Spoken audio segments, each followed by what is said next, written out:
Learn to Fight.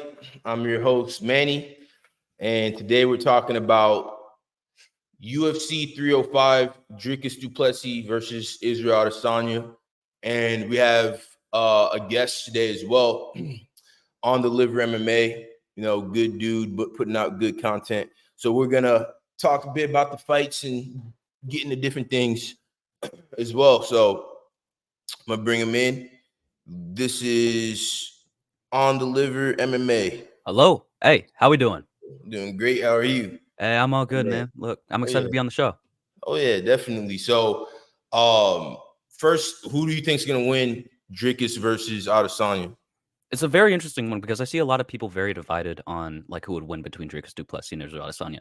I feel like stylistically, Adesanya has the edge. It's also the fact that there's that 80-inch reach as well. You know what I mean? It's like you got to take that into account. I feel like what a lot of people are missing is the fact that he's able to control the range. It's not like, Strickland really just put a show on him with his Philly shell and all that stuff. But the thing is, I feel like Dricus's ability to kind of parry and block the jab is not as good as Strickland's. And I feel like that's going to come into play here when Adesanya tries to get his offense on Dricus Du Plessis.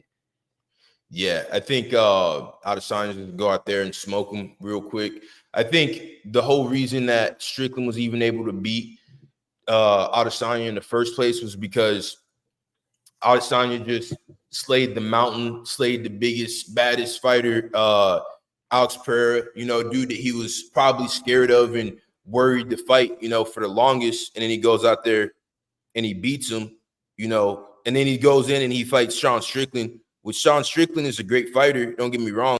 Sean Strickland is a great fighter. Don't get me wrong, but it's a little bit different when you're fighting Alex Pereira and you knock him out, right? So he probably went in there and underestimated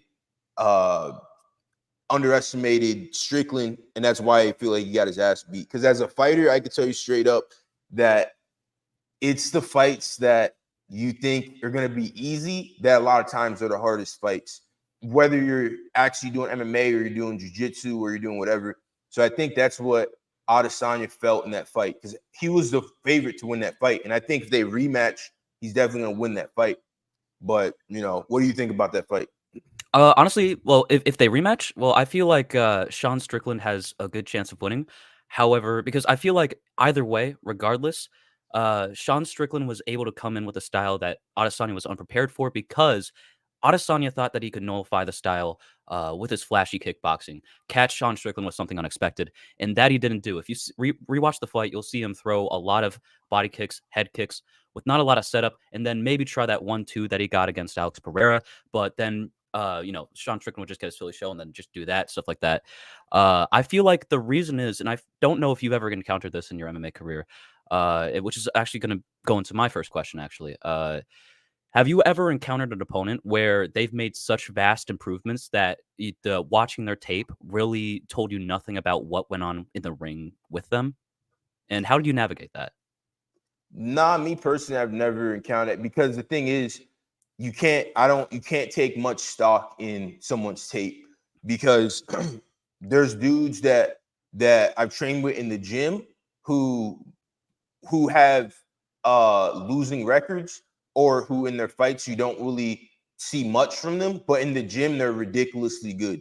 So as a matter of fact, there's a guy fighting this weekend, one of my good friends, Nikolai Verivinov.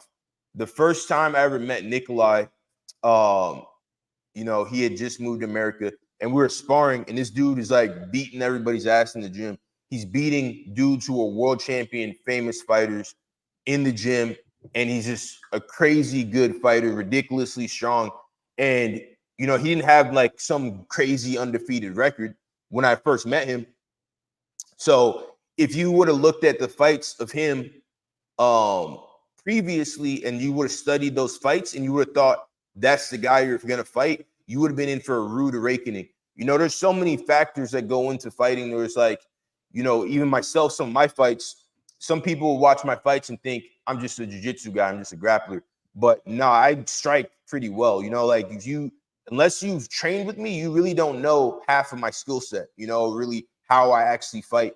So I personally, like, I watch tape on fighters, but you can never take too much stock in like what what you see on the tape, because the guy could be injured going into the fight. There's so many different factors that happen whenever you're in the cage, you know. So it's really hard to gauge it just off of that, you know. Have you ever gone in there like while injured, like knowingly injured, like not like maybe an MCL or ACL, but like maybe an injury that would probably prohibit your movement or Bro, every something? single bro. I went into my fight with Tyson Miller. I went into that fight with a torn ACL. Mm, Like, everybody saw it. Everybody knew what happened. Before the fight, first off, I was sparring with one of my good friends. His name is Sean. He'll be in the UFC soon as well. He's a heavyweight. Sean Sharif. He's mm. winning he's winning by knockout. I was cutting a bunch of weight. This is when I fought at 170. I was cutting a ton of weight.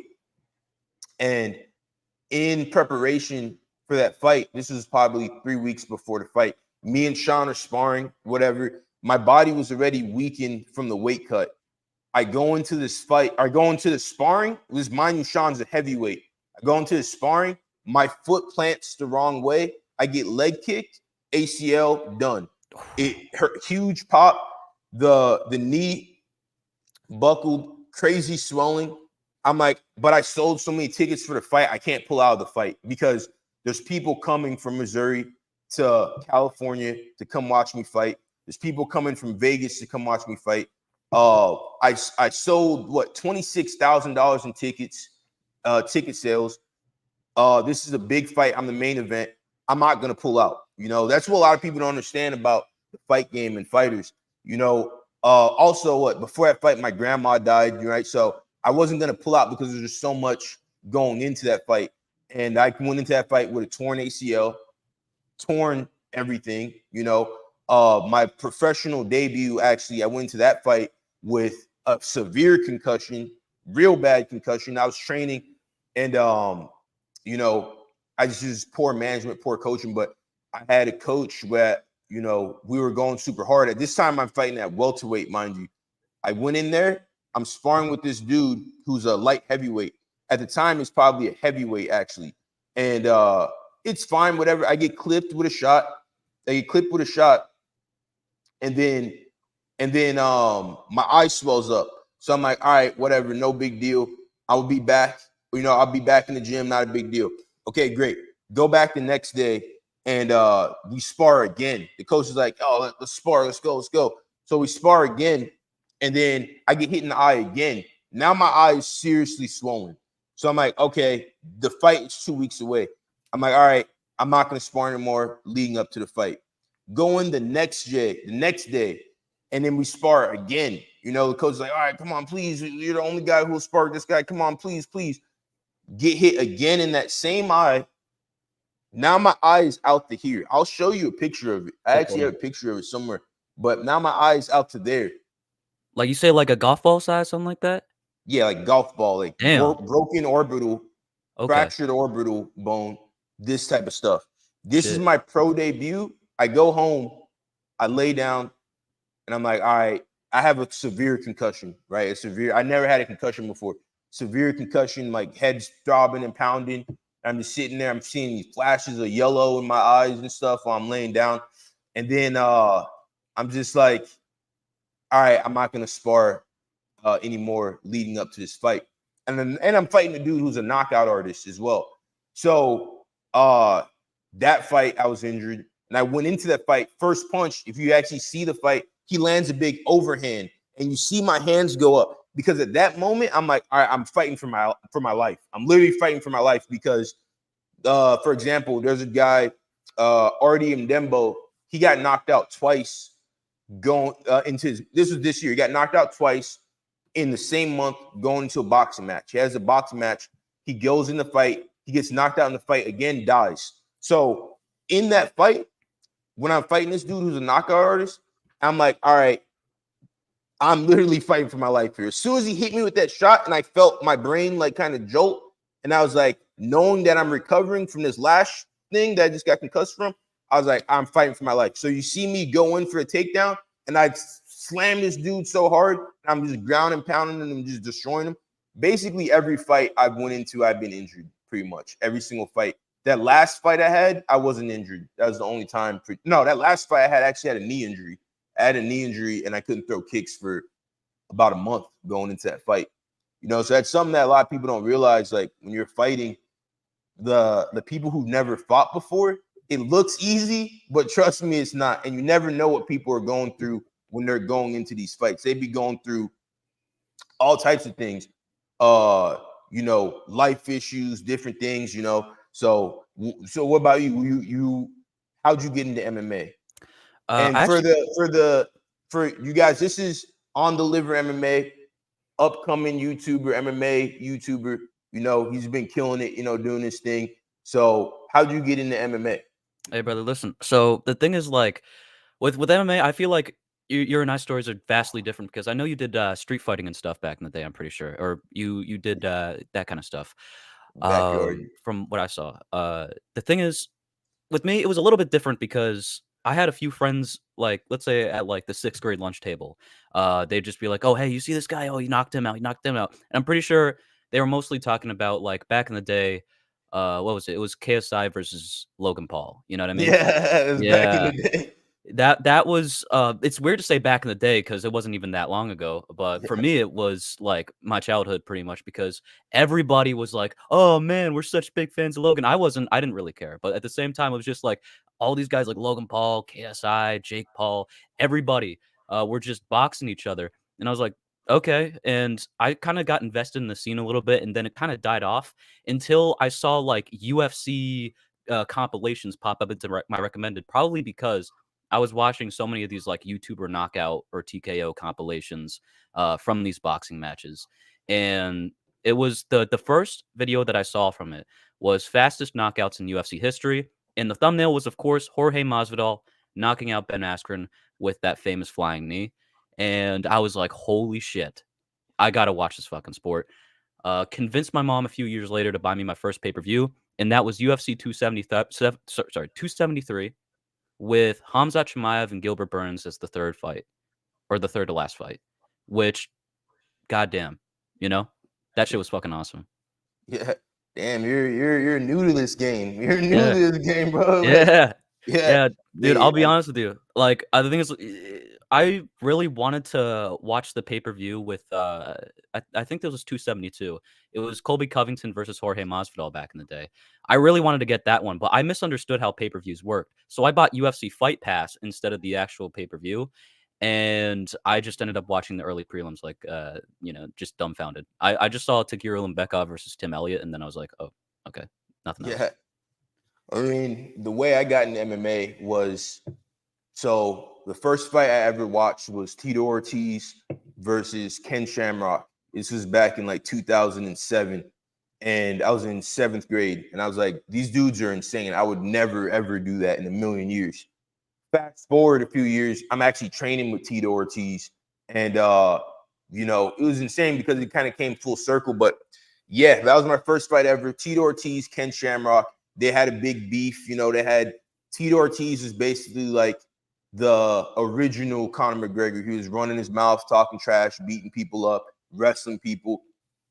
So at the same time, the game UFC Undisputed came out. It came out in 2009. So I was a gamer. So I was sitting there playing UFC Undisputed all day. At the same time, around the same time, the movie Never Back Down came out. And you should watch this stuff. If you're going to be in MMA world, you should know the history. But the movie Never Back Down came out. And the whole premise of the movie was you have high school kids and they're fighting in the backyard, putting the gloves on for clout, essentially, and just for bragging rights. So I always had fights growing up because I'm an immigrant, came from West Africa. So a lot of kids would be like running their mouth, talking trash, and I'd have to defend myself. I was also a skinny kid growing up. People see me now and I'm huge. I'm 230 pounds. I'm big now, but trust me, back in the day, I was a skinny kid. So I'd always get into fights and I was always hanging around people older than me. So I get into these fights. Fast forward, it was like 8th grade. It was 8th grade going into freshman year. And one of the kids was like, "Hey, you won't fight Darian," which Darian was a state champion wrestler. What sophomore or he was a sophomore when I was like going into high school, and just a great fighter, high school fighter, whatever. And so I went there, showed up, whatever, put the gloves on, got taken down, got my ass beat because I didn't know how to wrestle. I was like, all right, let's do it again. Taken down again, beat up. I was like, all right, let's do it again. Taken down, beat up. Probably got my ass beat like 4 times that day. Got ragdoll, got slammed. The video is somewhere online. I don't know where the video is. I want that video bad. If anybody can find it, I'll pay money for that video. But pretty much ever since that day I got up off the ground, I was like, yeah, I'm gonna learn how to fight. I'm gonna learn how to fight, and that's why I created this podcast. Learn to fight. So that's how I got in, and then from there I just became obsessed with it. Usually when you start watching MMA, people get obsessed with it because it's just such a fascinating sport, and it's not even a sport. It's kind of a different level. It's something else, because you're going in there and it's not like dribbling a ball. No, you're literally fighting with your whole heart, your whole soul, everything. People don't realize how hard it actually is as a pro fighter, So that's how I got into it. But the best fight that I ever seen that really that inspired me was when I actually saw Forrest Griffin versus Stephen Bonner. So I don't know if you're familiar with that Yeah, fight. no, that's a classic, dude. Yeah, Forrest Griffin versus Stephen Bonner. That was a crazy fight. It wasn't a whole lot of technique, but it was just guys putting their balls on the line. Yeah. And then I started getting into like moments like Anderson Silva when he fought Chael Sonnen the first time. Did you ever see that fight?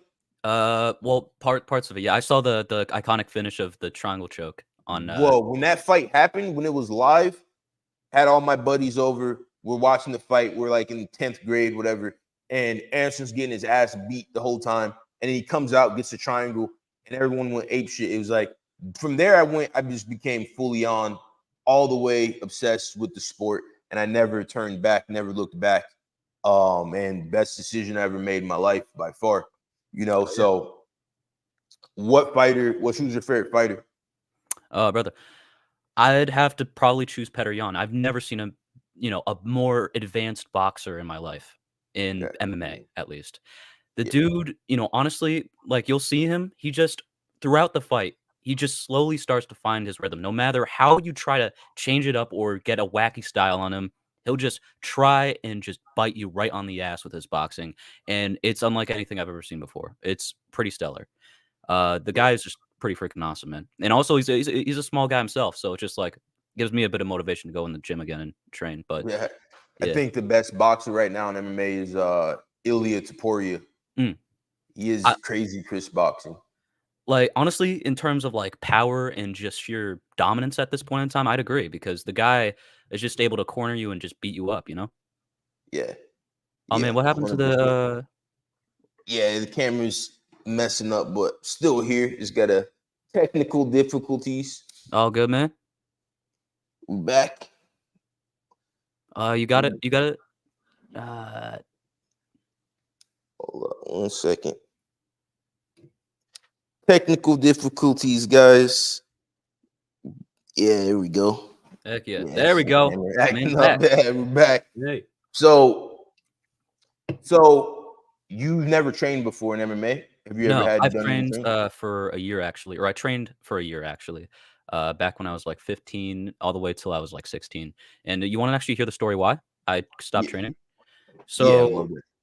the thing is, like, we talked before this about, we actually went to the same Gracie Barra, which don't I won't say which one, but we went to the same Gracie Barra at one point. That's not the one where I originally trained at. I originally trained at this other place, that a few UFC fighters, trained at. I don't know if this gives away a lot, but Joaquin Buckley trained there Yeah, and, all that stuff. So I was just like, I never got to meet him, but he trained there at one point.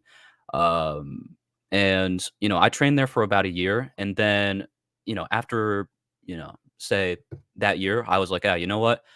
I'm just gonna enter into a jujitsu tournament. So I entered to a IBJJF or no Fiji, Fuji. I think it's Fuji BJJ. yeah, I entered into that tournament, and at that point I was pretty confident because I had like a few months Noki experience, and I was like, oh, I'm all good. I got this. I didn't. I didn't, Emmanuel. Emmanuel. So did I say Emmanuel? Emanuele?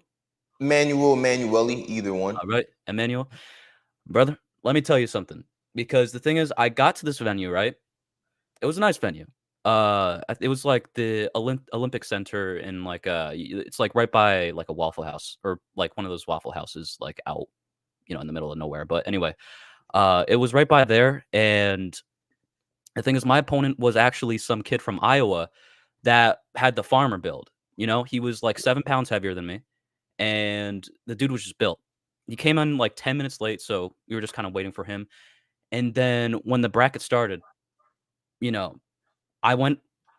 We just kind of did our thing. The kid slammed me into the ground, and I was like, "Holy shit!" Right? Took my back, nearly got a rear naked choke. I reversed it, got into top full guard, and then I wasn't too careful, so the kid pulled a Kimura from me from bottom full guard, and my corner was saying, "Don't tap, don't tap, don't tap." And they were like, "Roll out of it, roll out of it." The problem was, the thing is, like, I was already past the point of rolling out of it because the kid had his legs locked, you know what I mean, from backside position. So he couldn't like I couldn't really do much with that. I couldn't roll without like, going into full mount and still having my arm locked and in a bad position. So I couldn't just I only really just hoped for the best, and then all of a sudden, snap. Broke your arm. Broke my arm, spiral fracture on my humerus, like the bicep arm, you know what I mean? Like that shit didn't hurt at first, but I just started like, have you ever broke something and like those like little tingly spots just kind of fucking like appear in your vision? You know what I mean? Yeah, hey, little Like, sparks. Yeah. yeah, no, dude, that put me into shock. I never experienced anything like it. It wasn't painful. It was just like, where the fuck am I? Where did everything go? And what's funny is the referees were on point with this, by the way, because they immediately went up. They got a fucking box from Amazon. They like ripped it open and made a cast from it that was actually made better than what the hospital gave me eventually. I'm not even joking. They got a box and some fucking duct tape and wrapped it around my arm until the ambulance came. And holy shit, I didn't even scream. It was just like, unless you moved my arm, I wouldn't scream at all. Like, I was just in that kind of like, where the fuck am I? Fortunately, Well, the ambulance came along and, they gave me all the like pain relieving stuff. And since then, it's been so that shit was like February of 2023, I'm pretty sure.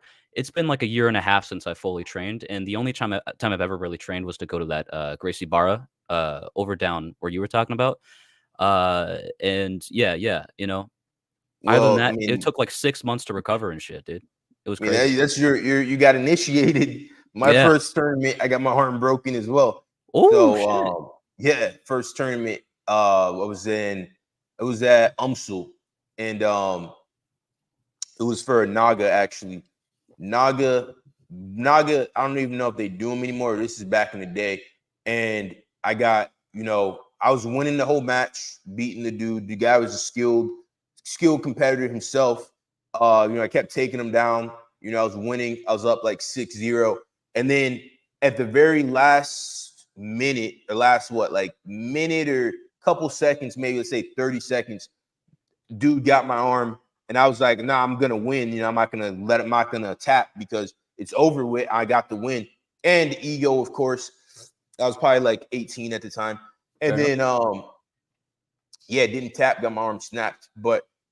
And yeah, it broke right away. But the thing is, don't let that deter you from training, because most people have gotten their arm broken. What Felipe Pena got his first tournament, he lost like 10 tournaments in a row. One of the best jiu-jitsu guys ever. So that's literally like an initiation type of deal, like also your body probably just wasn't physically strong enough. Like you probably didn't have enough muscle or to know when to tap. Like you didn't tap because of ego, or it just happened so quick your arm snapped. It was a little bit of both because to be honest with you, Mike, it was also my corner. They were screaming like, "Don't tap! Don't you fucking tap on me!" And, like they were like that kind of corner, like, "Hey, believe in God! Don't fucking tap that shit," And it was just like, "Hey, look!" Like they were like, they were very like. The thing is like their only advice, which respect if you have religion or anything, but the thing is like they were more like, "Just believe in God," and that's how I got my arm broken, by the way, because like they weren't really like they were a very, like, let's say, like, brute force gym. You know, like those gyms where, like, they don't really teach you proper technique, and instead the students just kind of like football doze you all over the place and shit during Well, rolling. that's the thing, though. That's a very interesting. It's great that you bring it up because there's a topic right now in MMA that I've been doing this for a minute, so it is really true that the will can outdo the skill. And if you don't have the will to fight and you're more skillful than somebody, you're probably gonna lose. Like if you fight somebody on the street today, and let's say not you, but let's say you fight somebody on the street, you've been working your balls off in the gym all day, you've been training martial arts for years, and you're super skillful, but this guy has more will than you and more tenacity. The guy who has more tenacity is probably gonna win if they have any level of skill at all. So the thing is, as like a coach, if you're training somebody, you do want to instill that the will to win and like that mindset, because especially at white belt, because that's really what's going to take you. Like the reason I knew I was going to be good at jiu-jitsu was because when it was the last 15 seconds and the guy had me in an armbar, I was like, nah, I'm gonna get it. Even though that was dumb, I probably should have tapped. But the fact that I didn't tap and I was fighting to the end showed that I had the heart to do it. Yes, sir. So, and likewise with you, even though, it would probably suck to get your arm broke, you probably don't want to go through that again, but that's just part of the thing. Like, so you do need skill, but especially in the beginning stages, I think you need more willpower and more grit than you actually need skill to a degree. You need to have like for example, the reason John Jones is so good is because John Jones has a certain level of desire and willpower. And matter of fact, that goes into our next topic of who do you think is the pound for pound best fighter currently Currently, um, currently, of like all I time? feel like it'd have to be. Oh man, it'd really have to be Islam Makhachev at this point, because like at this Islam point, Makhachev. there's not any crazy reigning defending champions like him at this moment. Now, at least not anymore, because Leon Edwards is gone. Volkanovski's gone. We've got a lot of champions that are just like, oh, either one defense or no defense at all. And then there's also Alejandro Pantoja, which with his last few performances, they haven't been terribly impressive. With Islam Makhachev, on the other hand, they've expressed incredible versatility. Like, he freaking stood up and outboxed Dustin Poirier at some points. Like, it was really cool to see. Like, Dustin Poirier had his moments too, but at the same time, the fact that Islam Makhachev could kind of stand in there and bang with him was honestly incredible. You know what I mean? Like, did you expect to see that from Islam Makhachev, just kind of outboxing Dustin Poirier in that sense, in some of those exchanges? Yeah, okay. Because the thing is, like when you're a really good grappler, you can outstrike people. So, like for example, when McGregor fought Khabib, McGregor's a better striker than Khabib, but the threat of the takedown is so much that it makes it to where your striking kind of goes down a few levels. So I could see that happening, easily. My problem with like obviously pound for pound list is everybody's opinion. But Islam Makhachev, I mean, yeah, he's 26-0. Let's Or I see think who he's 26-1 beat. at this point. Yeah, 26-1, that's right. yes, sir. Alexander Volkanovski, Dustin Poirier. I'm gonna pull up his record right here, actually. So Islam Makhachev, hell of a fighter. He's beaten Dustin Poirier, Alexander Volkanovski twice, Charles Oliveira, Bobby Green, Dan Hooker, you Thiago know, Moises is pretty good, honestly. Like, that's an Thiago underrated. Moises. That's my problem. I can't give him a pound for pound number one just because it's like, yeah, he beat a lot of good guys, but you know, with that record, with the guys he beat, I mean, there's plenty of guys who have a similar thing. These are all guys who are in his weight class. I feel like people give Islam more credit. I don't want to say than he deserves because he definitely deserves it, but it's just funny to me because it's like people coming in and giving Islam all his credit and then surpassing John Jones, which John Jones, which there's a lot of new guys in the sport though as well. So John Jones, when I started watching MMA and I started getting into it, I was watching John Jones, right? And the guys that he beat on the come up were champions. Like they were like, let's say Islam Makhachev, who Islam Makhachev is right now.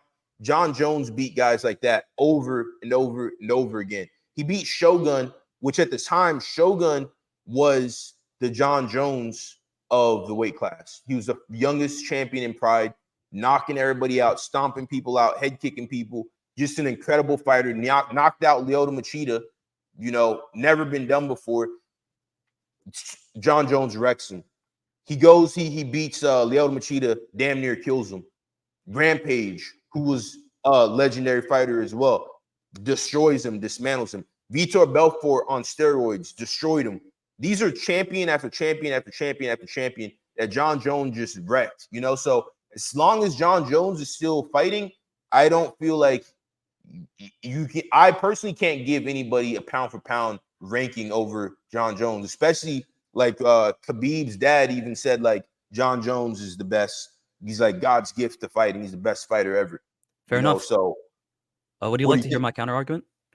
Say again? I feel like, because the thing is, like, I feel like you have a very valid opinion considering the fact that he's been able to maintain this consistency over for at least for the entirety of his career. However, if we're talking recency, Islam Makhachev, if we're comparing when, like, in the time John Jones has gotten one win in these last, I want to say 3 to 4 years, to Islam Makhachev in these last 3 to 4 years, Islam Makhachev has gotten 8 wins and John Jones has gotten one. I feel like if you're taking into account the current pound for pound best, of course, John Jones, you can think he's the greatest of all time. And I feel like that's not an invalid argument. As a matter of fact, I'd argue he is like probably the best ever. Like I wouldn't deny that. He's had a lot of controversies with anabolic steroids, et cetera, et cetera. However, his athleticism and his skill has shown to be far above his other competition. But with that being said, Islam Makhachev is the current pound for pound number one because not only has he had 8 wins in the span that John Jones has only had one, there's also the fact that he has gotten 3 title defenses.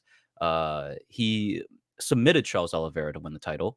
And he knocked out Alexander Volkanovski to hand him his first loss in the last couple of decades, at the last decade at least.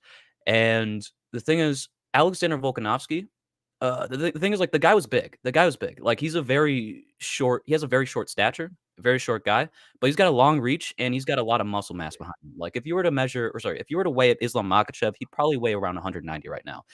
Alexander Volkanovski actually did a commercial where he weighed himself and he was actually 183 pounds. So, like, there wasn't that much of a divide between them, maybe like a 8 or 9 pound divide. You can say that the Alexander Volkanovski second win wasn't as impressive because that was, on short notice. Alexander Volkanovski took that on like a week or two's notice, and that's understandable. And then you also got to take into the fact that, he beat Alexander Volkanovski the first time fair and square, as close as that fight may be. Alexander Volkanovski, after that fight, was regarded as one of possibly the greatest featherweight of all time and possibly one of the best fighters to ever live. Like, not like, of course, John Jones level, but I'm talking like, within the realm of like the best fighters ever. Like maybe like top 10 or so. But anyway, then he went on to do his performance against Dustin Poirier. So I feel like if we're really talking like, if we're really talking um, recency here and who's the current pound for pound best, it would definitely have to go to Islam Makhachev because while his record leading up to these fights were really can-fed fights, like for example, Leo Kuntz was his debut, not a great debut. Adriano Martinez, that's a good debut, that's not bad. Chris Wade's not a bad third fight either. Nick Lentz, could be better. And then he decimated Gleison Tibau, but then again, you could argue like yada yada, he was old, stuff like that. Everybody had already ran through him. And then the rest of the guys were good, but they weren't top 15 level, at least at the time, except for a guy like Dan Hooker. You know what I mean? So you look through all that, and it's just like, it is what it is. But like, whatever you think of the matter, that's cool. But at the same time, it's like in recency, he has beaten Charles Oliveira, Alexander Volkanovski, and Dustin Poirier, while John Jones has impressively beaten Cyril Gahn. But that fight was too quick for us to know his capabilities in, for example, the striking. We know Islam Makhachev's capabilities in the striking, but we don't know John Jones's capabilities in the striking at heavyweight, as well as the age he's at right now. So I feel like if we're taking into account current skills, who's the current best fighter, then it would without a doubt be Islam Makhachev. And yeah. Well, with that, I feel like if that's the case, then okay, if you're saying the current best out of everybody, I still got to give it to John Jones, because here's the thing: Islam Makhachev, not every fight, not every win is equal, you know. So the most notable win he had would be Charles Oliveira, and Dustin Poirier, but Dustin Poirier was never the undisputed champ, right? So, don't get me wrong, Islam Makhachev is a hell of a fighter, incredible fighter. It's just interesting to me that people would put him over John Jones, even though John Jones fought once, but you know he's going up to heavyweight, which is a whole different ball game, you know. But you know, I wish John Jones and Israel Adesanya would have fought. That would have been insane. But you know, John Jones would have wrecked him. I don't really see anybody beating John Jones. Islam Makhachev, I feel like, I mean, I don't really see anybody other than maybe because matchups makes fights. So I think Beneil Dariush could beat Islam Makhachev. But other than that, I don't really see anybody in that lightweight division beating Islam. Who do you think is going to be able to take his crown? I mean, what? Patty's not going to beat Islam. You know, who else do they got? I mean, that's really it. Patty's like the next guy, right? So, yeah, I don't really see it. Dariush has fallen into some bad luck, man. You know what I mean? Like getting knocked out twice in a row by Oliveira and then Arman Sarukian. Like that's rough, man. You know? No, for sure. But the thing is, styles makes fights. Just because someone's gotten knocked out before, or even if they're on a losing streak. For example, the best example of this is Mark Hunt. Mark Hunt came into UFC with, matter of fact, let me pull up. Mark Hunt came into UFC, and actually shout out to Mark Hunt. He like started following me on Instagram recently. Hell yeah. My man. Good but shit. Mark, are you familiar with Mark Hunt? Yeah, no, Mark Hunt's awesome, dude. You know, like one of the best chins in UFC history. You know what I mean? Oh, yeah. So Mark Hunt, for example, you know, like it's so interesting to me because when he came into UFC, well, his whole record is 13 and 14 and 1. But that doesn't mean anything. He's a hell of a fighter, incredible fighter. So Mark Hunt, when he came in UFC, you know, these are all kickboxing fights. Let's go into his MMA career. He came in UFC on a crazy losing streak. Crazy, like a 1, 2, 3, 4, 5, 6, 7, 8 fight losing streak. And then he almost becomes the heavyweight world champion. That's the thing. It's all about matchups, you know? So even though Beneil might have lost a couple times, I still think he would beat Islam. And I think he would wreck Islam specifically because of the matchup.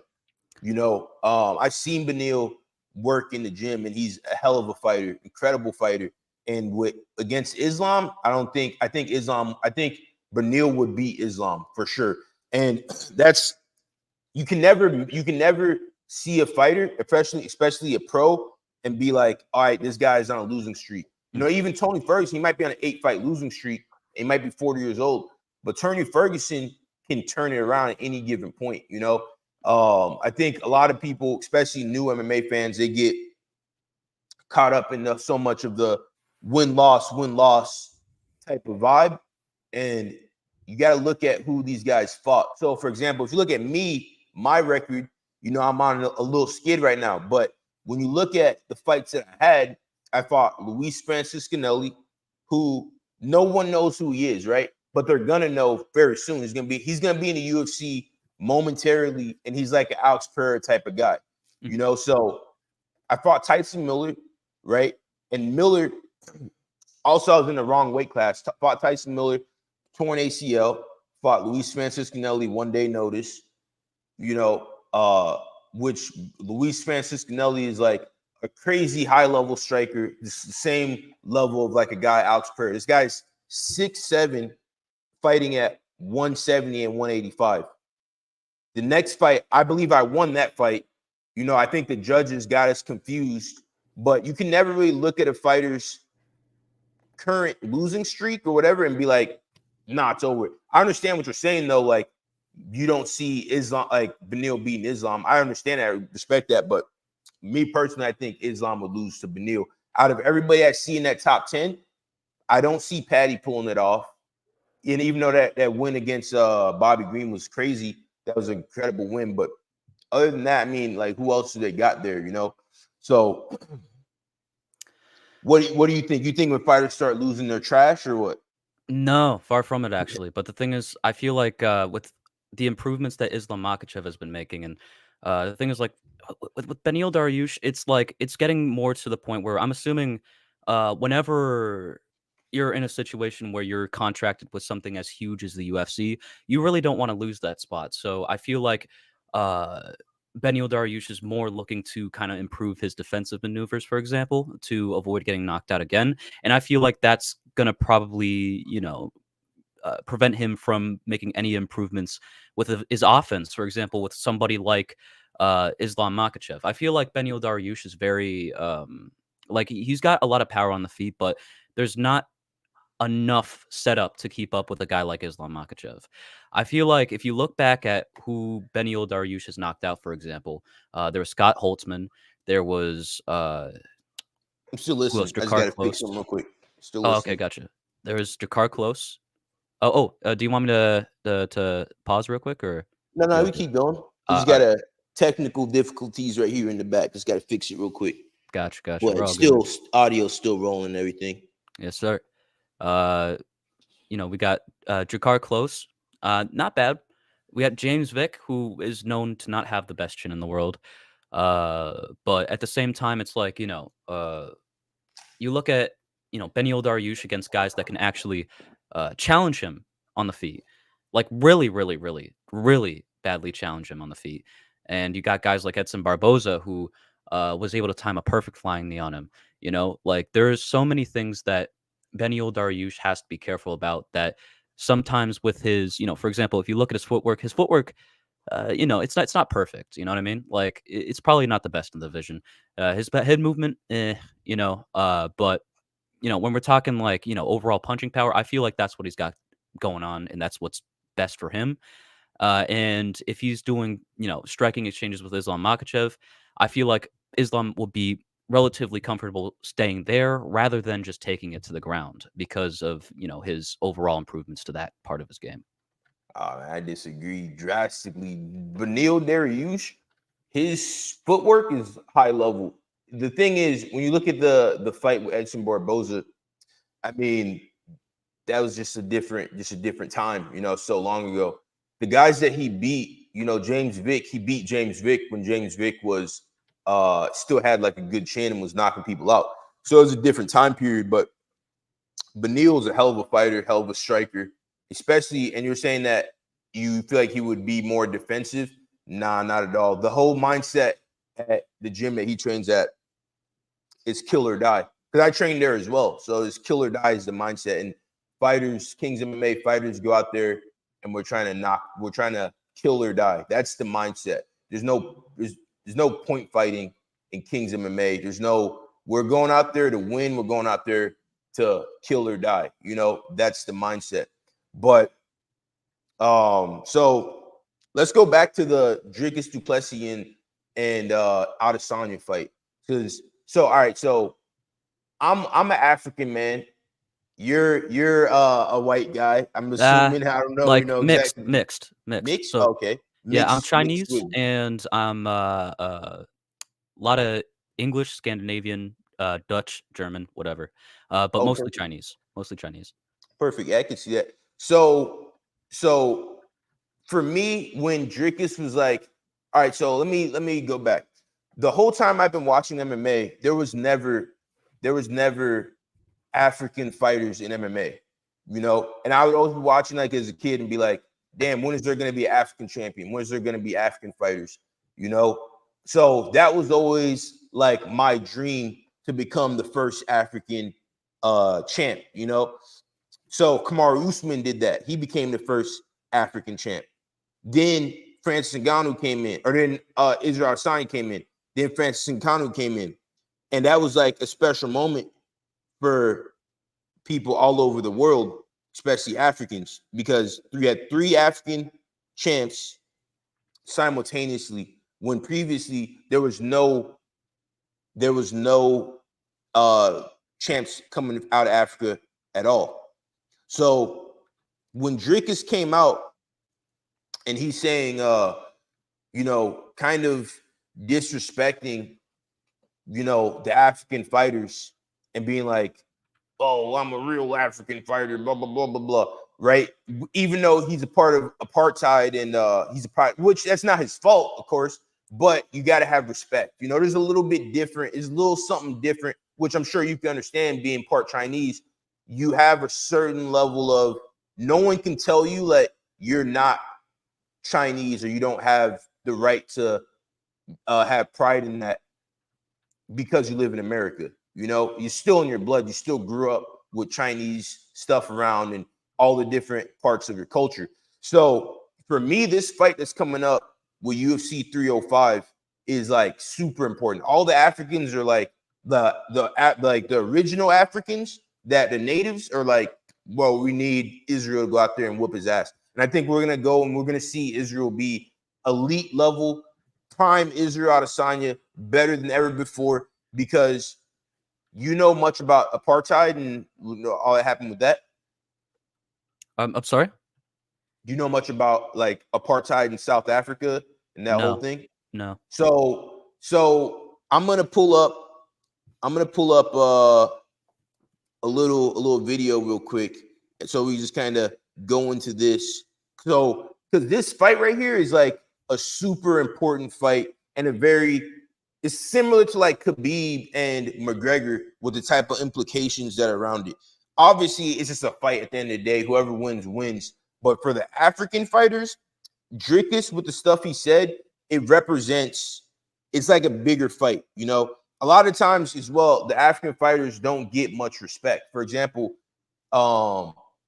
like when you see the UFC and you see the ring car girls, they all look the same. There's never really any black girls. And if they are black girls, they look like white girls, essentially. That's like the style. Okay, that's how you want the brand to look. Okay, that's one thing. But for like a black person or African person, you kind of feel like they don't really want us there, So there's been UFCs all over the world. There's never been a UFC in the whole continent of Africa, even though Africa is a massive place. Most people don't know much about Africa, but Africa is very well developed. Like you can go to villages and go see all that, but it's like when Francis wins.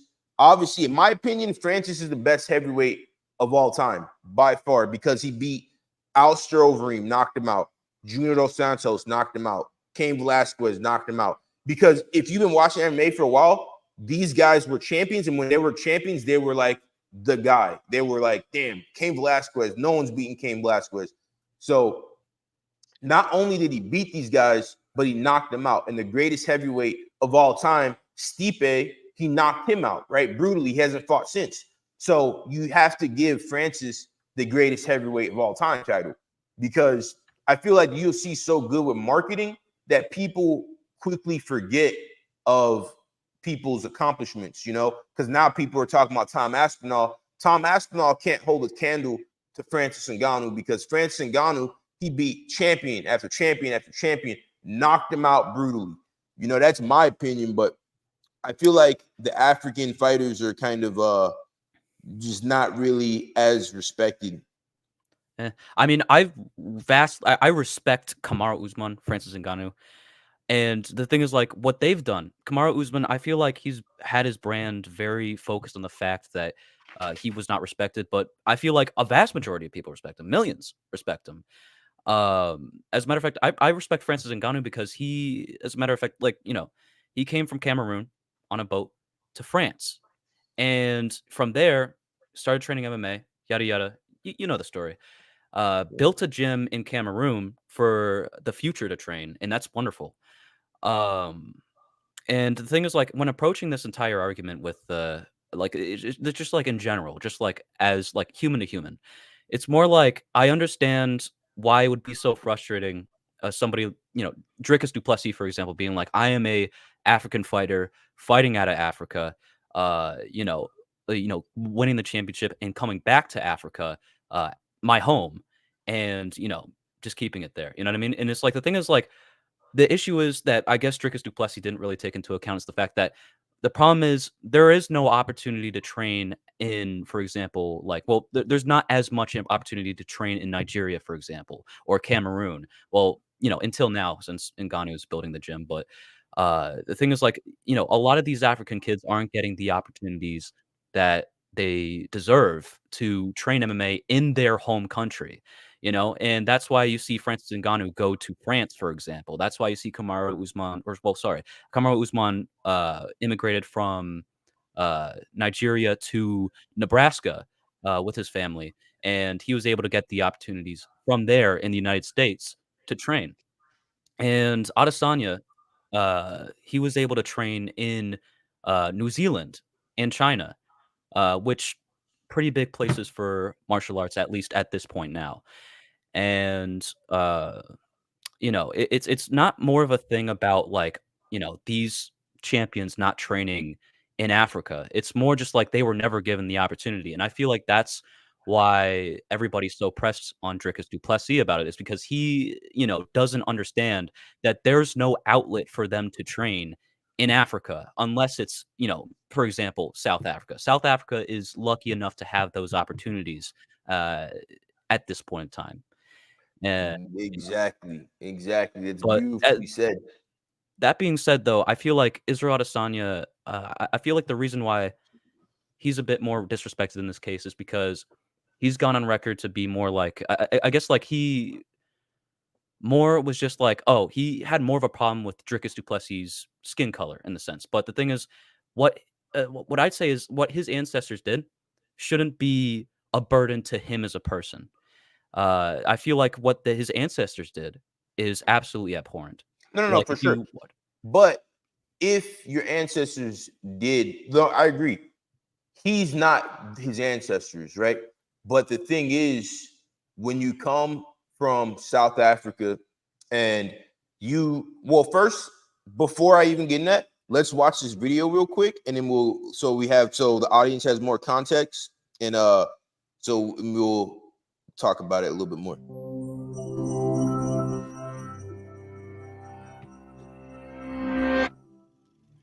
On June 16, 1976, over 10,000 student protesters flooded the streets of Soweto, South Africa. For 28 years, South Africans had been living under apartheid, a strict policy of segregation that barred the country's Black majority from skilled, high-paying jobs, quality education, and much more. And in 1974, the government announced schools would be forced to teach many subjects in Afrikaans, a language used primarily by the nation's white ruling elites. But when protesters rose up to fight this injustice, the government's response was swift. Armed police officers turned their weapons onto the crowd, and over the following days they killed over 150 students, including victims as young as 13. Even before apartheid, South Africa's long history of racial violence had already cost countless Black Africans their jobs, homes, and lives. Beginning in the 1600s, first Dutch and later British settlers colonized the nation, displacing local populations from their ancestral lands. Over the following centuries, Black Africans were segregated onto so-called native reserves. And by the 20th century, that meant 70% of the population was living on roughly 13% of the country's land. Deprived of their traditional livelihoods and seeking to escape these overpopulated regions, Black Africans began migrating to white-controlled areas. There, they worked for low wages on white-owned farms and mines, alongside the descendants of enslaved and indentured workers from across Africa and Asia. By 1948, this exploited labor force was a primary driver of South Africa's booming economy. But economists argued that... So, yeah, I mean, and then it goes on and on.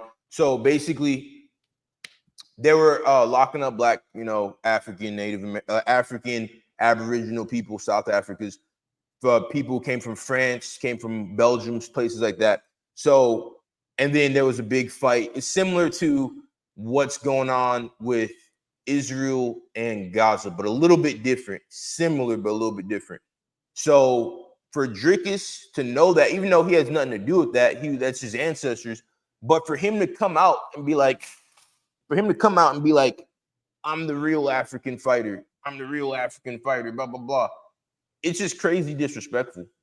Crazy disrespectful. So now that's why I think we're going to go and we're going to see Israel Adesanya come out with just crazy, like he's going to be zoned in and dialed in. I think Dricus is going to come in zoned in and dialed in as well. But this fight right here, I think it's potentially fight of the year just because all the back stuff. And I love this. I love this type of stuff.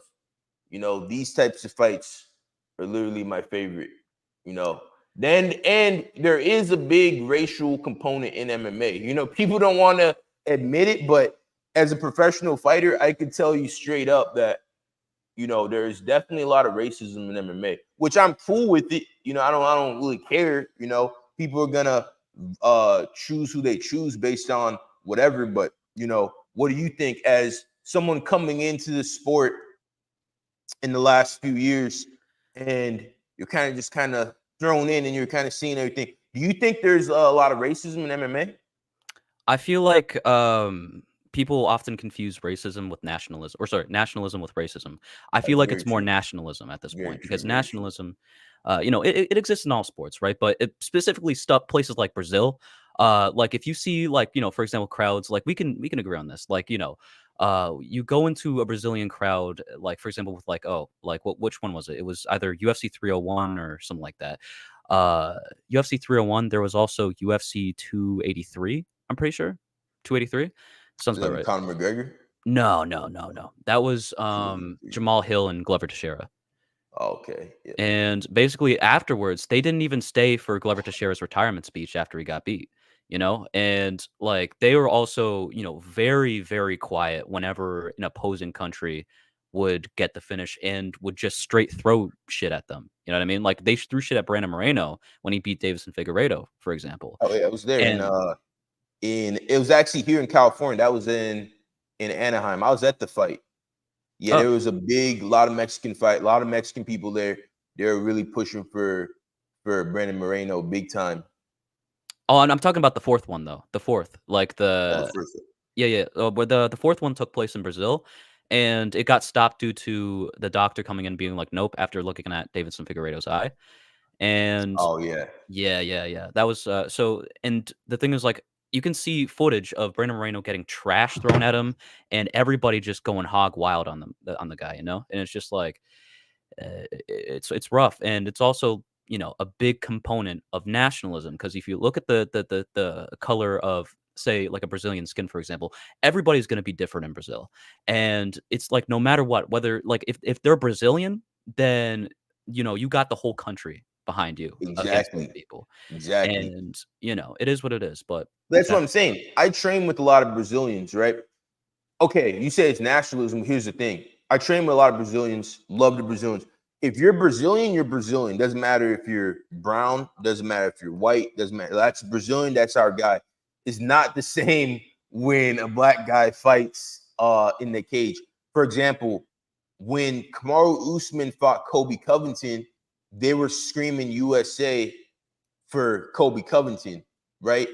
But the problem with that is Kamaru, he might have immigrated, but he is an American. You know, he's an American citizen. Also, with that, the problem is with like you can't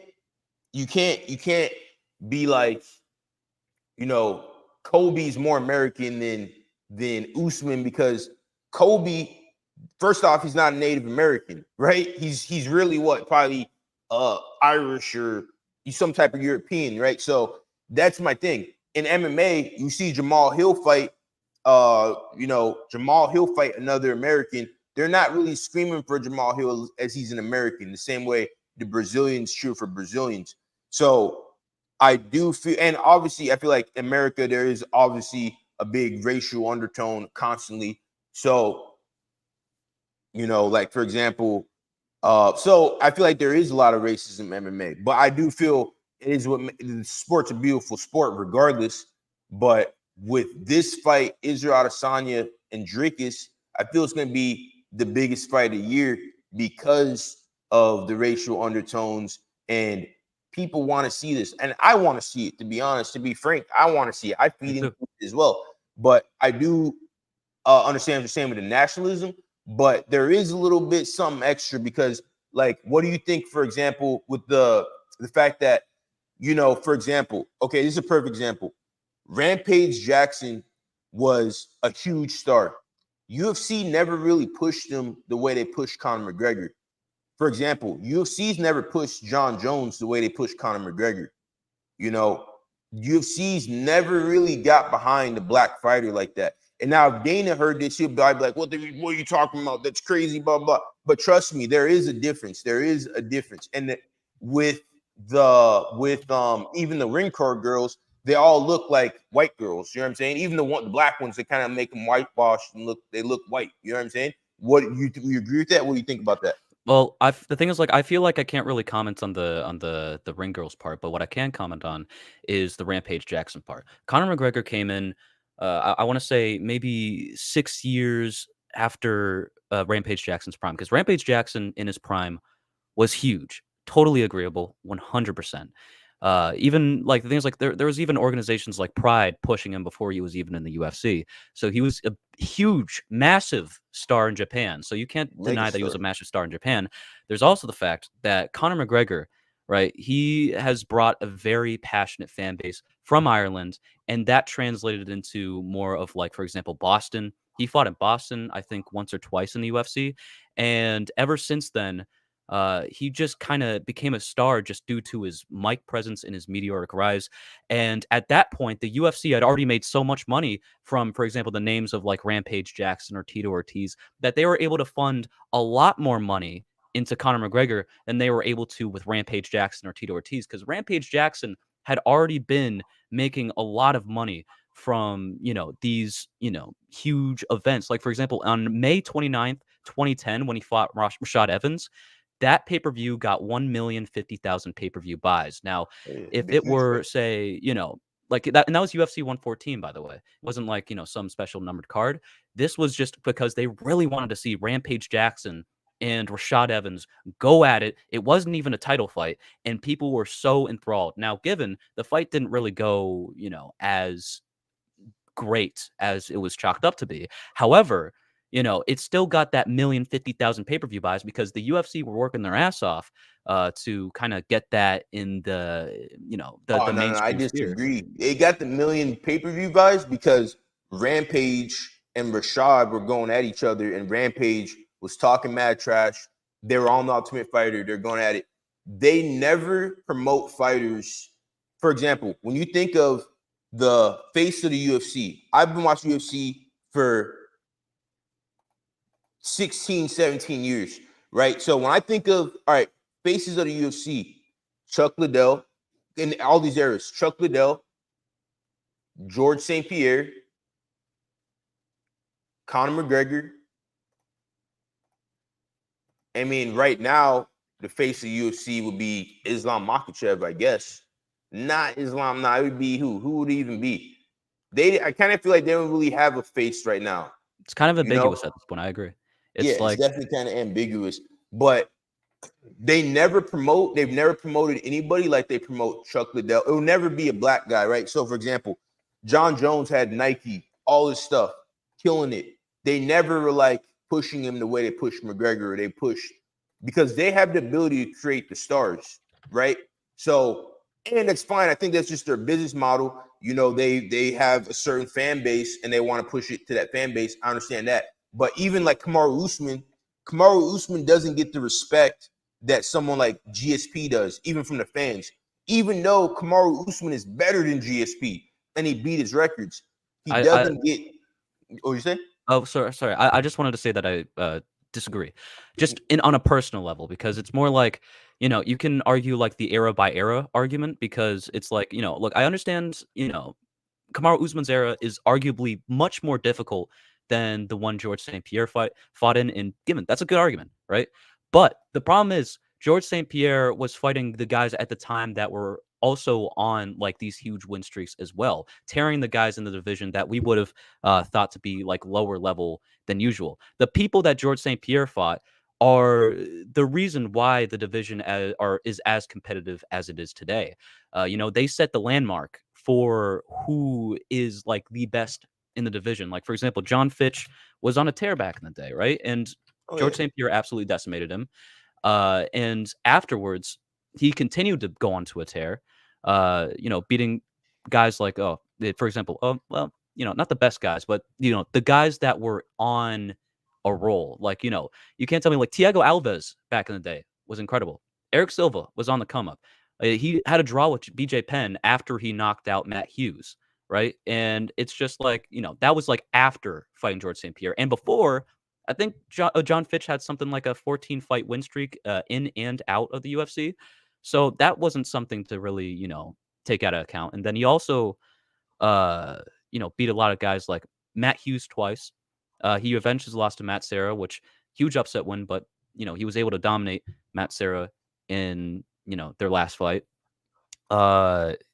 He had a close fight with BJ Penn, but then eventually, set the score after he absolutely dominated him for 4 rounds. No, for sure. But here's the thing. When we look at, the metric that we use to see who's the best champion is wins, right? So if Kamaru Usman beat George St. Pierre's win record, he's the best welterweight of all time.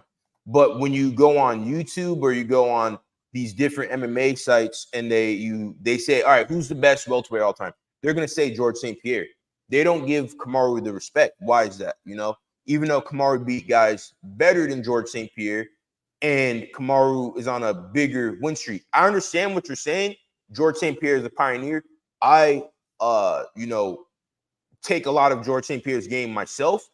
But when we look at, all right, for example, when we look at Israel Adesanya, right? Israel Adesanya is the perfect guy to be a star, bigger than Conor McGregor. He's super entertaining, right? Nobody's breakdancing before they come out to the cage and doing all this, knocking dudes out. When he beat Alex Pereira, the speech that he had, I went and ran like 5 miles after that because I'm like so super inspiring. But they don't promote Israel Adesanya the way they would promote Conor McGregor. You know what I'm saying?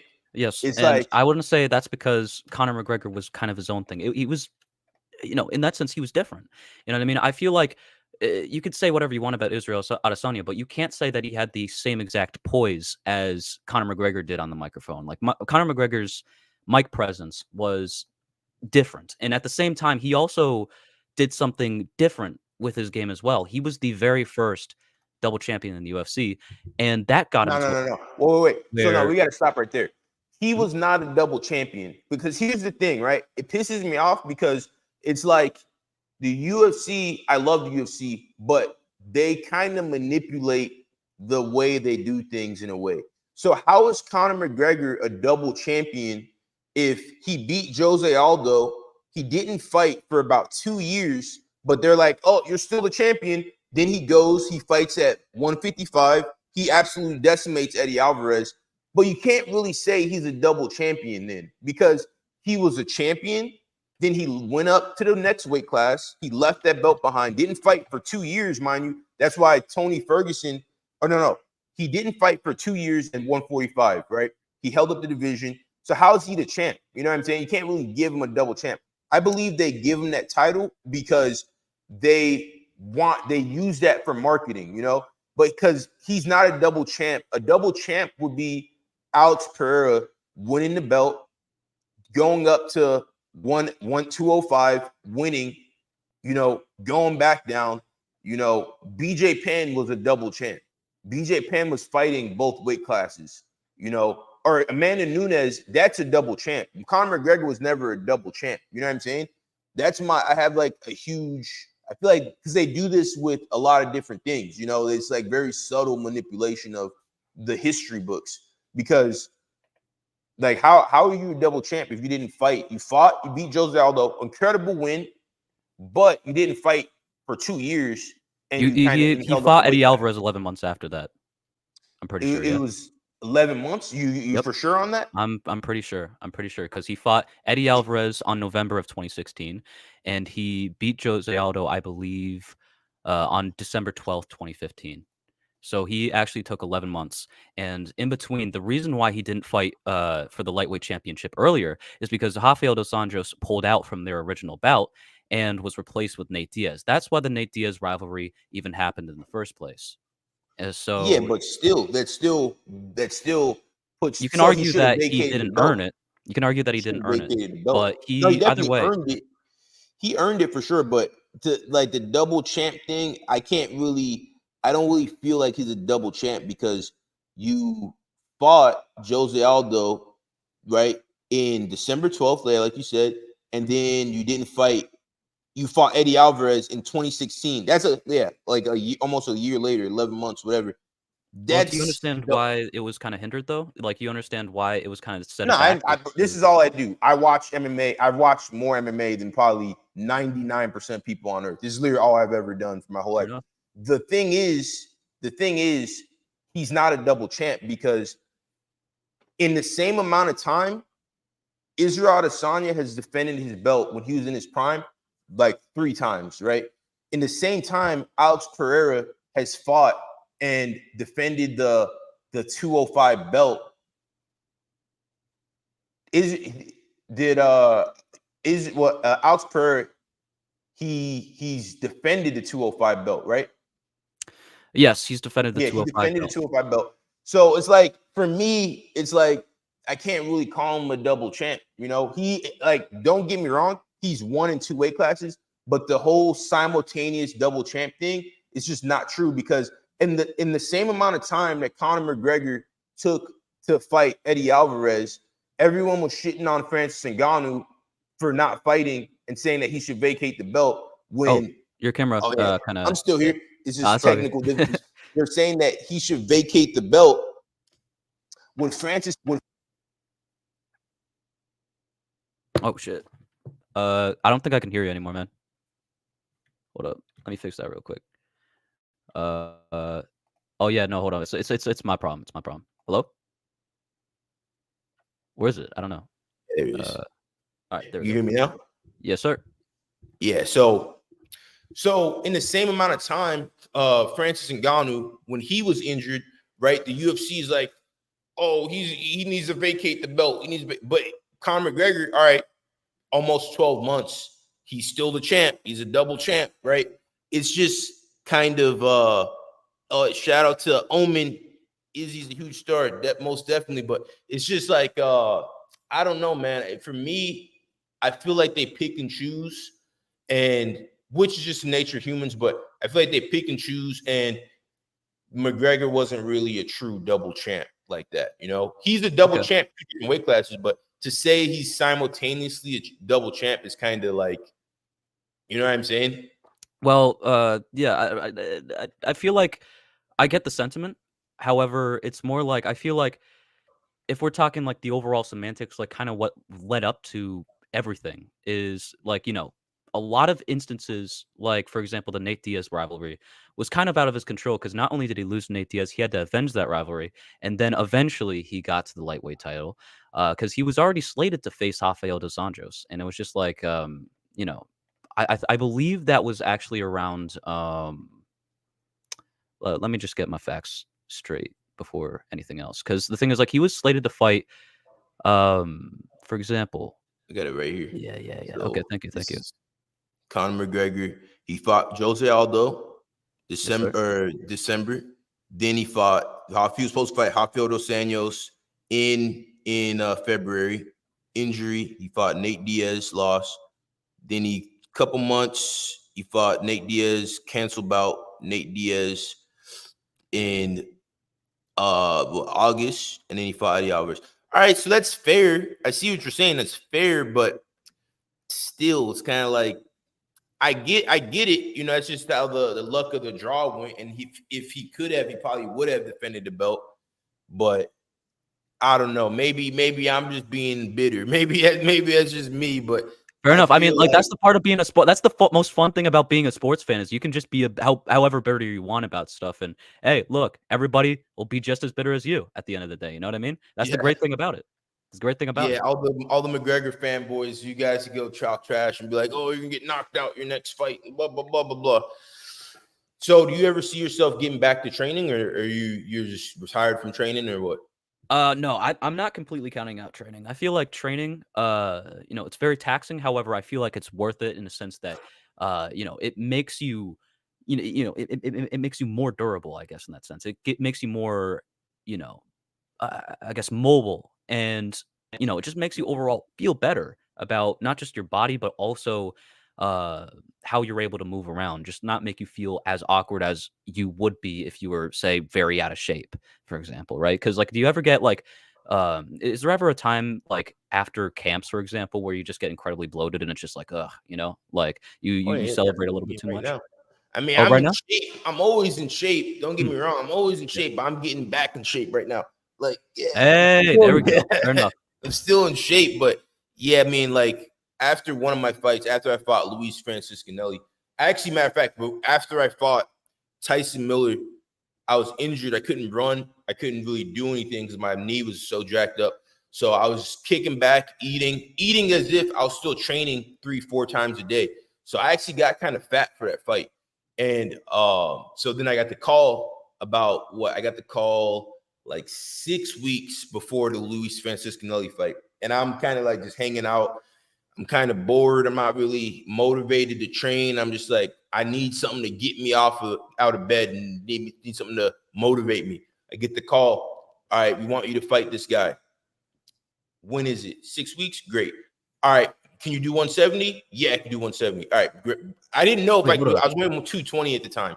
Oh, Jesus. Start training my balls off. I On get 6 weeks down notice? 6 weeks. Yeah. Oh, Damn. yeah. I mean, people don't realize what fighters actually go through. When I fought Tyson Miller, everyone who really knows me in real life is like, damn, you're insane. Like the weight cut that I did for that fight, and people who saw me in real life were like, I look like a skeleton. I'm not a small dude. I'm a big dude, in real life.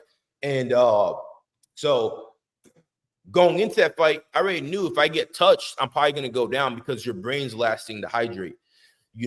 So the Luis Francis Canelli fight, 6 weeks, lose a bunch of weight, one meal a day, fasting, everything.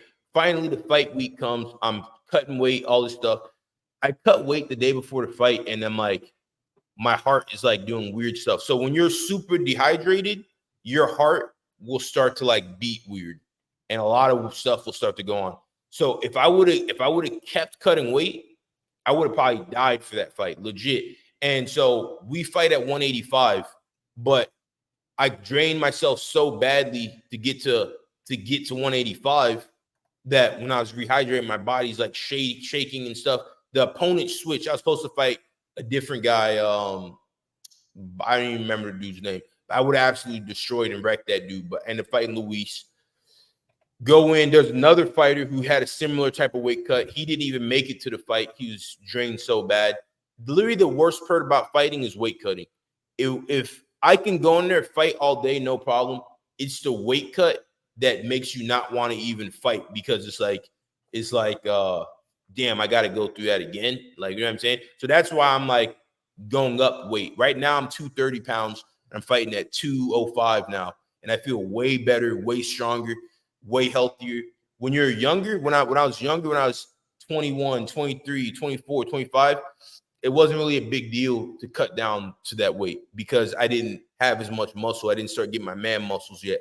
Now it's like, nah, if I try to cut weight like that, I'm gonna die. You know what I'm saying? So it's like the weight cut is absolutely brutal. Have you ever cut weight before? Uh, Jiu-jitsu? like, here's the thing. So I had to cut like, what I didn't realize is the tournament was very uncertain on what specific weight you had to be on the day of the weigh-ins. So I put my listed weight as 120 pounds, and because that's what I weighed at the time. And so they're like, okay, so you're at this weight class. I tried doing my research. I didn't know what weight they wanted me to be in specific, whether that be 120 pounds or that be a little, like maybe I could go a little bit over, right? But instead, I didn't know. I didn't know. So I didn't really know until the last day of the tournament that it went all the way up to 129 pounds. So I pretty much, I was rarely anxious about being around the 120, 119, 121 pound, you know, Yeah. array. That I didn't realize that I didn't even need to cut weight at all. And I only cut like a pound. That's it. So it's just like in the sense that like you cut 50 pounds. That's intense. Oh, For and my it's first ever tournament, absolutely I was like, brutal. you know what? I don't want to cut all this weight. So I just cut like a pound or two, and I was just like, yeah, there we go. But yeah. Yeah, I don't recommend it. It's very similar to who Anthony Johnson is, Rumble Johnson. Yes, sir. You're watching fights. Yes, sir. Very similar to that type of vibe. Like he used to fight at 170 and he ended up fighting at heavyweight. So I have a similar body type where right now I'm a heavyweight. I'm gonna fight in October, but when I fight in October, when I'm training hard, I'm gonna be diced up at 215, and I'm gonna go in there, cut 10 pounds, feel healthy, feel strong, chin's way better. As you keep training martial arts and maybe even competing, I would say like don't cut more than 10 pounds. Like even for jiu-jitsu, like it's not worth it. Just get really good, get really strong physically so your arm doesn't break again like that. And that's pretty much it. But why did you get into MMA though? Because for me, I got in MMA because of that fight I had gotten into in high school. I was like, damn, I don't know how to fight. I need to learn how to fight. But even before that, I was always watching boxing fights, and we would have these out backyard boxing matches growing up, So for you, what makes you be like, all right, I'm chilling? Because to me, you look like a gamer type of guy. Oh Like, yeah, dude. Yeah. yeah. You know what? Makes you? You And know matter what? of fact, shout out to Pickle Gamer in the chat, Shout out. another gamer. But so, how do you go from all right, I'm a gamer to hardcore MMA? What's the transition? Dude, I'm just a fucking nerd. You know what I'm saying? Like that's how it is. Like the thing is like the fact that I could be a nerd about MMA, the reason why I was able to so soundly get into MMA content, it didn't really take that long. I think it took like a year of watching to the point where I was just like, or 2 years actually. 2 years of watching to just be like, okay, I got this down. And that's when I made my channel. I actually made my channel about like 6 something months ago, surprisingly. Like if you check the date on my channel, it was made on December 2023. Not even Yeah, that man, long you're ago. killing it. You're killing it. Like you've been Appreciate doing that. 6 months. Hey guys, go check out On the Liver MMA. He posts a lot of great MMA content, great breakdowns. Thank you, brother. That breakdown you did on the Alex Pereira allegations. That's how I actually saw your channel, and Yes, I sir. watched the whole thing. You have a gift for talking, and you have definitely a gift for this for sure. Appreciate But I that. didn't mean to cut you off. Oh, it's all good. No, thank you. I was just agreeing. I was like, yes, sir. Thank you. Yeah. But what's funny is I feel like a lot of people were taking that video as like more of an opinion piece than anything, but it was I try my best to be impartial in those kinds of videos because if you have something like, no matter, what you see on the surface level, you don't know what actually happened. It could have been Alex Pereira was not guilty. It could have been she's just the accuser is just really poor at telling the story. Like you don't know these hypotheticals. It's like so I had to navigate the situation very carefully, try to leave my Yeah, own for opinion out sure. of it, and just give the breakdown in a way where it's just like, this is the evidence. These are my interpretations, and these are the questions I'd have regarding it if I were a regular person. You know what I mean? And that's or well, I am a regular person, but like say like a regular lens, like not just like an observer, just more like somebody that's looking from the outside in that sense, where they're just like they see a few clips and they're like, huh, like what's she talking about? You know? Did you ever check out her X account? I did because I actually mentioned that in the video. I feel like if you're gonna bring up like for example the link in her bio, I I'm pretty sure that's been there, yeah? Like, that's been there, and it's like, if she uses that to if she used the situation to promote that, then that's disgusting, number 1. But, yeah, no, the thing is the issue is she handled this so poorly, and then also at the same time, I don't know if you actually saw, um, the way that, she handled like a DM in her case, like because they were like, oh, you got to get a good defense lawyer with that OnlyFans money, and she was like, oh yeah, I got my OnlyFans money, I'll buy a defense lawyer, yada yada yada, and what little to her, you know, thingamajig, she was just like, oh shoot, I'm shooting myself in the foot by saying this because I'm saying that I'm wrong. You know what I mean? Which I feel like, number one, that might just be a Freudian slip. You know what I mean? It's like, my bad. Shouldn't have said that. Or it could have just been a genuine mistake. I don't know.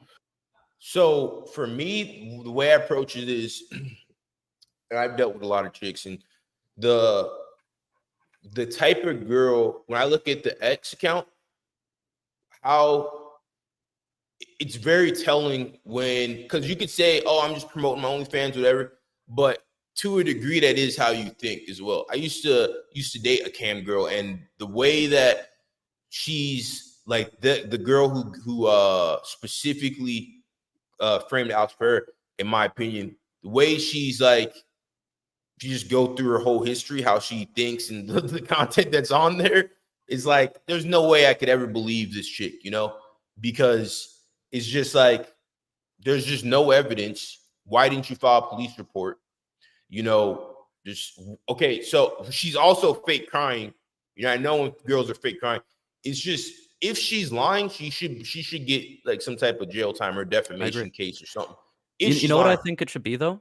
Sorry to cut you off, but you know what I think it should be is like if they were to press charges and they were to be proven a false accusation, not just proven not guilty, but like a full on false accusation, because it could be a case where, for example, somebody gets raped and then they have no idea because like they got the wrong guy, because like like those little things the police do where it's just like pick the number 1 through 5 who did this to you. You know what I mean? And they pick the wrong person, and that person just ends up, getting convicted. Uh, then that's not mostly on the fault of the person in that sense. Well, it is, but it's like they were traumatized, yada yada. They were actually raped. But R in this worded. case, we don't know if this person R worded was. for the algorithm. Yeah, yeah. But we don't know if this person was actually raped. And if they were to say No, press R charges on worded. Alex R for it. worded. You can't say that on the Oh, sorry. algorithm. Oh, sorry. My bad, my bad. If they were R worded, because I said it a lot in my video, so I didn't mean to. No, Yeah, it's all good. sorry. If they were R worded, then Great. for example, yeah. It's So better. Great.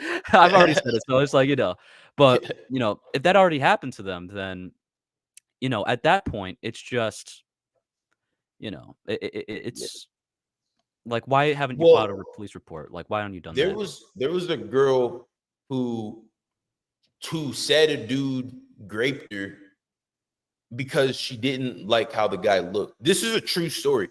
This guy looked like a slob. He's just a regular guy. She just completely framed the guy just because she just didn't like how the guy looked.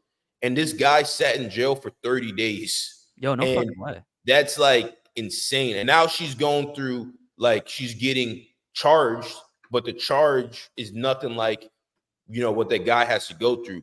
Even sitting in that jail for 30 days is like pretty traumatizing. That's serious stuff. You can die in there. So it's like these chicks really need to stop creating these false allegations and false accusations, and if that chick Maribel, if she's lying, she needs to be like prosecuted, but I agree. but before we get too much off topic, so how did you go from being a nerd to MMA, gamer to MMA? What was you said the first fight you saw was the Logan Paul KSI? Like, I didn't buy the pay-per-view because I was like, I knew better, right? I like, why buy influencer boxing, Yeah. I thought it was kind of futile at that point, but I just kind of looked at clips on the web and I was like, whoa, dude, like I felt like a urge to look up more people getting knocked out, for example. And I found, UFC, for example. I found UFC in my recommendations. I saw in my search results, kept watching from there. The first video I remember, those fastest knockouts in history, yada yada. And then from then on, it was like I realized there was much more than this surface level, like, oh, guys just beating the crap out of each other. There's an actual art to this, like hence the martial arts. You know what I mean? but Yeah. there's an actual art to this entire sport, not just slugging. And it was really fascinating to me because I looked at it and you have all these people from all these sort of backgrounds executing techniques that I hadn't even heard of prior that I wanted to do more research on. And now I'm enthralled, and I've been enthralled since 2022, 2 years. essentially. So have you seen any of my fights? I saw the one where you got fight of the night in that one. So it was like the one Patrick. where that guy was kicking your leg a lot in the first round, from what I remember. Yeah, yeah, And you Patrick. eventually got the decision by 29-28, I'm pretty sure. Yeah. Yeah, Uh, unanimous decision, yeah.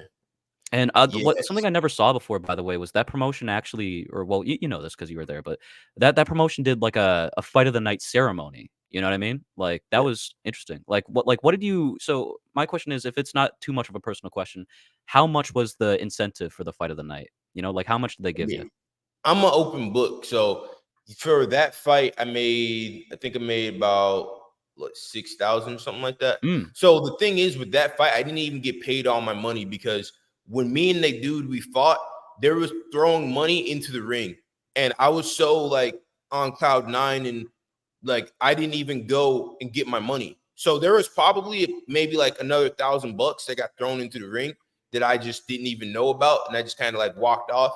So the way that whenever you first start fighting, you usually, if you're a free agent, until you have a certain amount of fights, it's usually like you get X amount to show up, you get X amount to win, you have your sponsor money.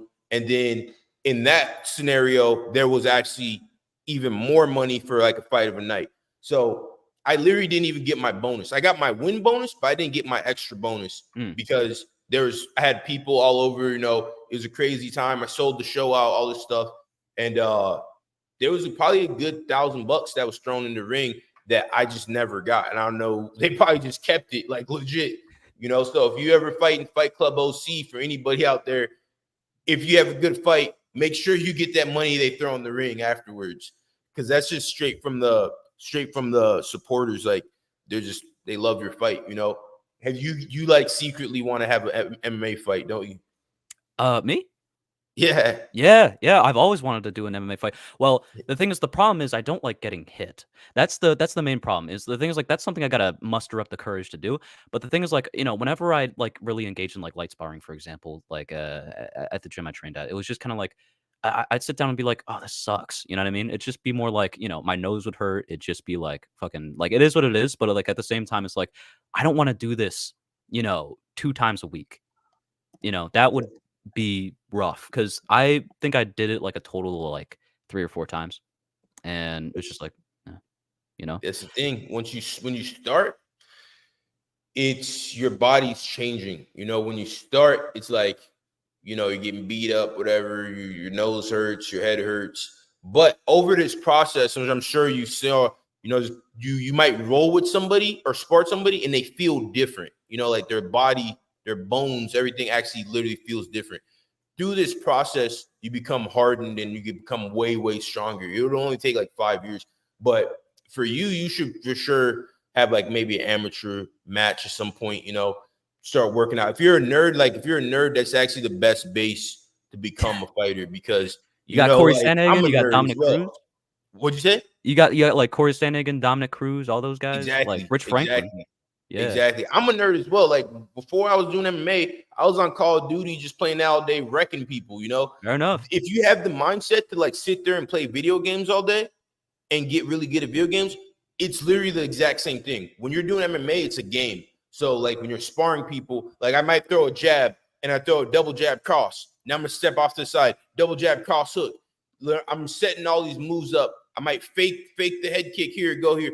It's literally a video game, especially when you're doing jiu-jitsu, but it's a video game with dire consequences. If you slip up, you get flying knee or something in the head. And it's a little bit more than that because the amount of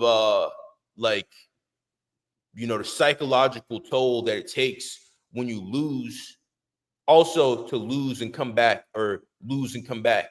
Even when you win, if you keep winning, there's a psychological toll because there's like a lot of pressure.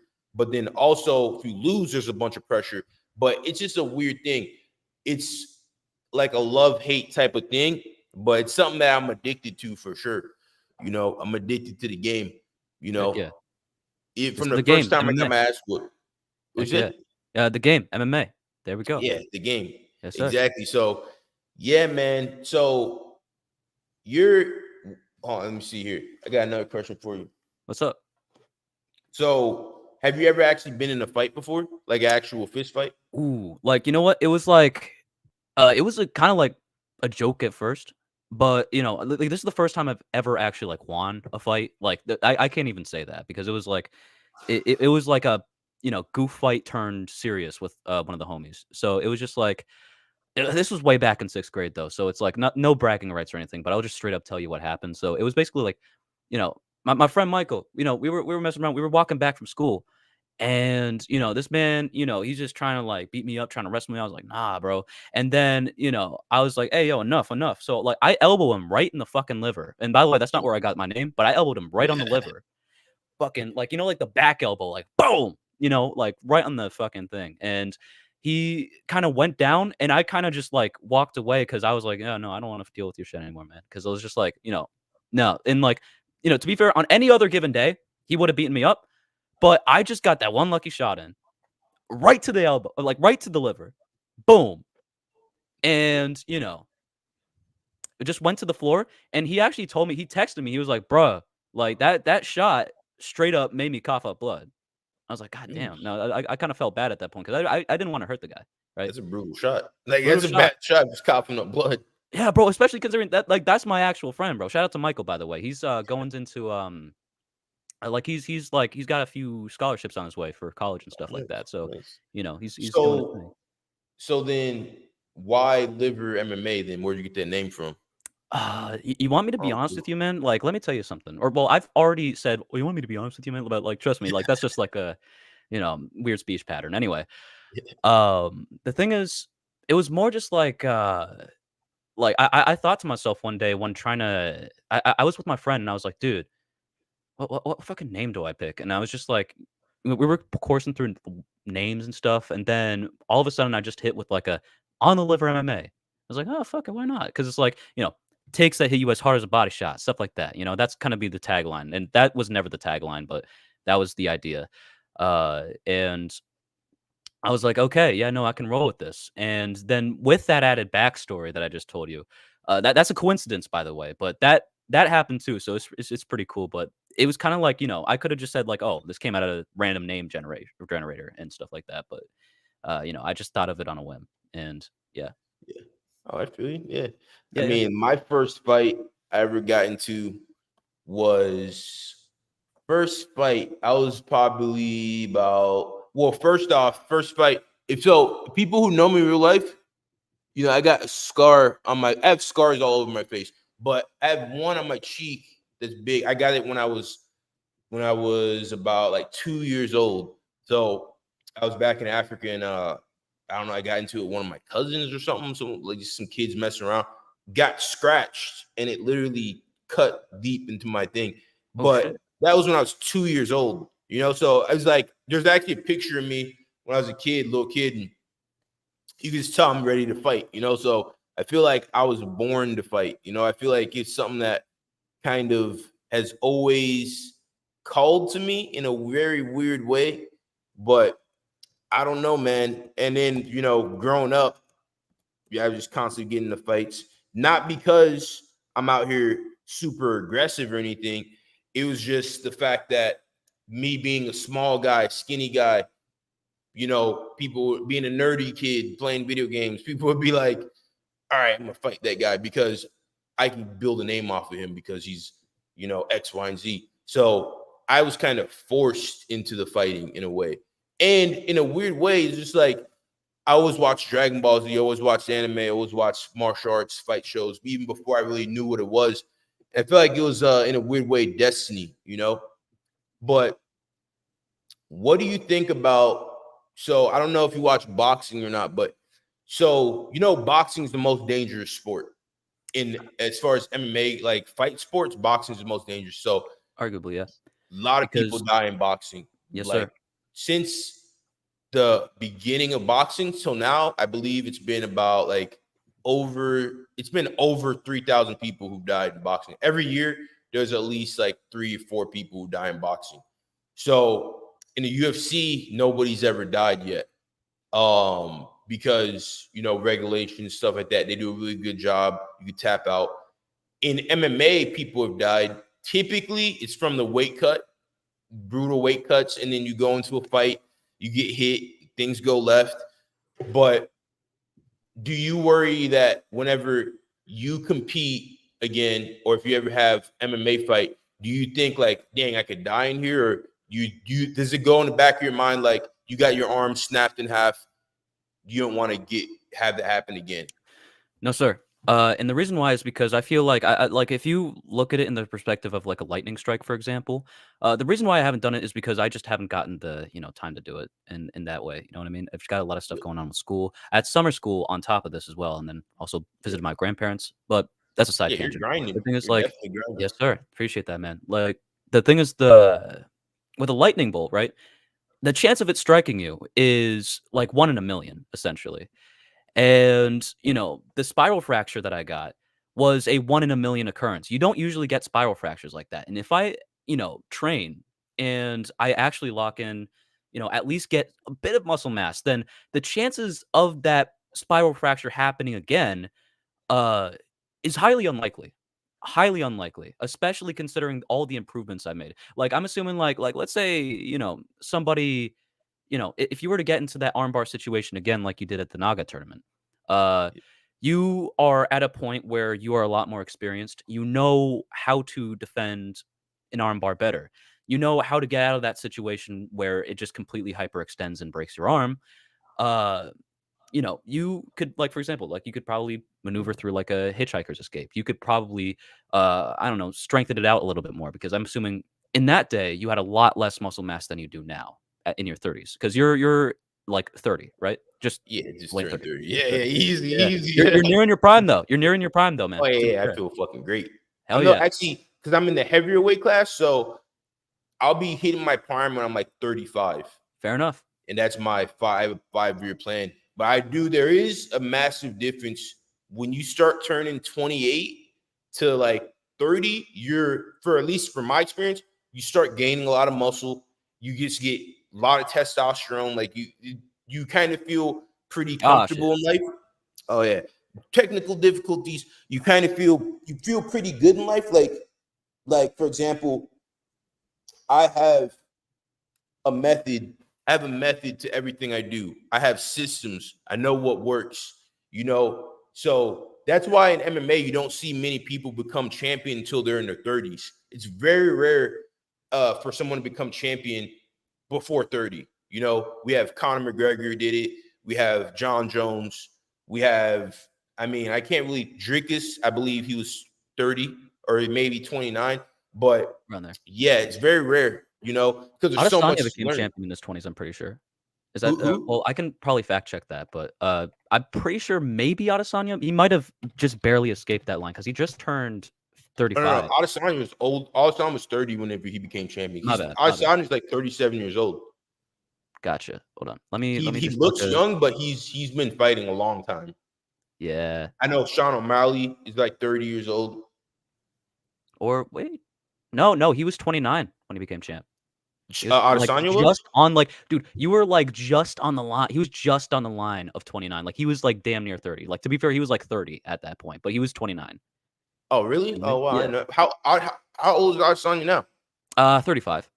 35? Okay. Okay. Yeah, he's been in the game a minute. Yeah, I guess it's so many fighters, so many fights.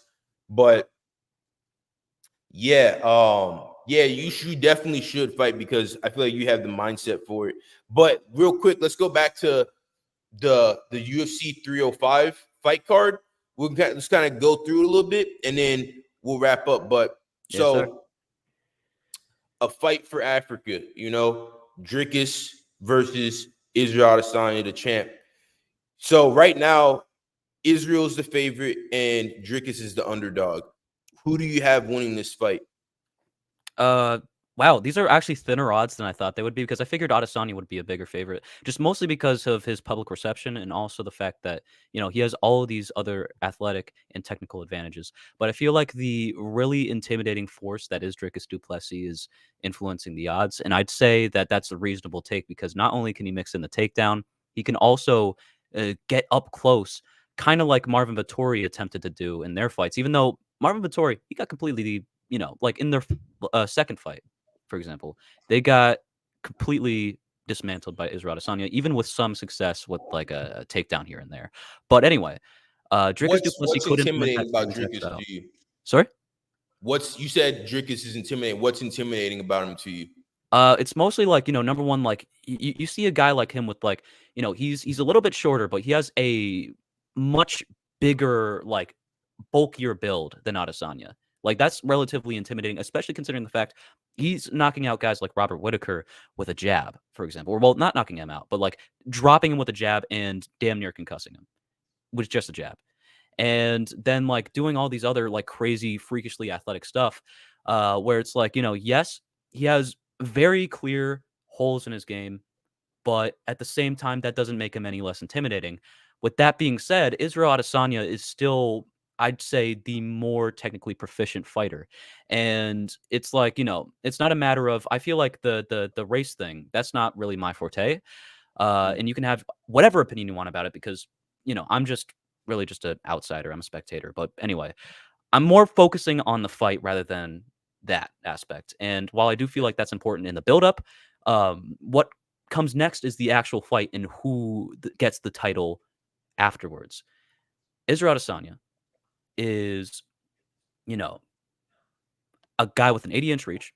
I believe he's around 6'4". And just those overall proportions are going to do numbers for him in this fight because Dricus Du Plessis really wants to get up close. Israel Adesanya has built his entire kickboxing style on keeping fighters at range and just navigating through there. And if they ever try to go into the pocket, kind of like Robert Whitaker did in their first fight, they're cooked. And, just put it simply. But at the same time, Dricus Du Plessis has that chance. We don't know how good his chin is, considering the fact that the last time Dricus Du Plessis got knocked out was actually on the regional scene by somebody that's actually pretty good on the regional Yeah, scene. dude, Like if super you, good. sorry, say it again. The guy Dricus got knocked out by was extremely good. Extremely good. But, at the same time, it's like, Adesanya has that chance as well. It's like, it's not like Adesanya's, pillow fisted. It's more just the fact that his style is so reserved and he works off that, like, for most people's taste, a little bit too much, which I understand. It's kind of like difficult to say that, oh, he's going to knock out Dricus Du Plessis. But Dricus Du Plessis offers an offensive threat that no other fighter has ever.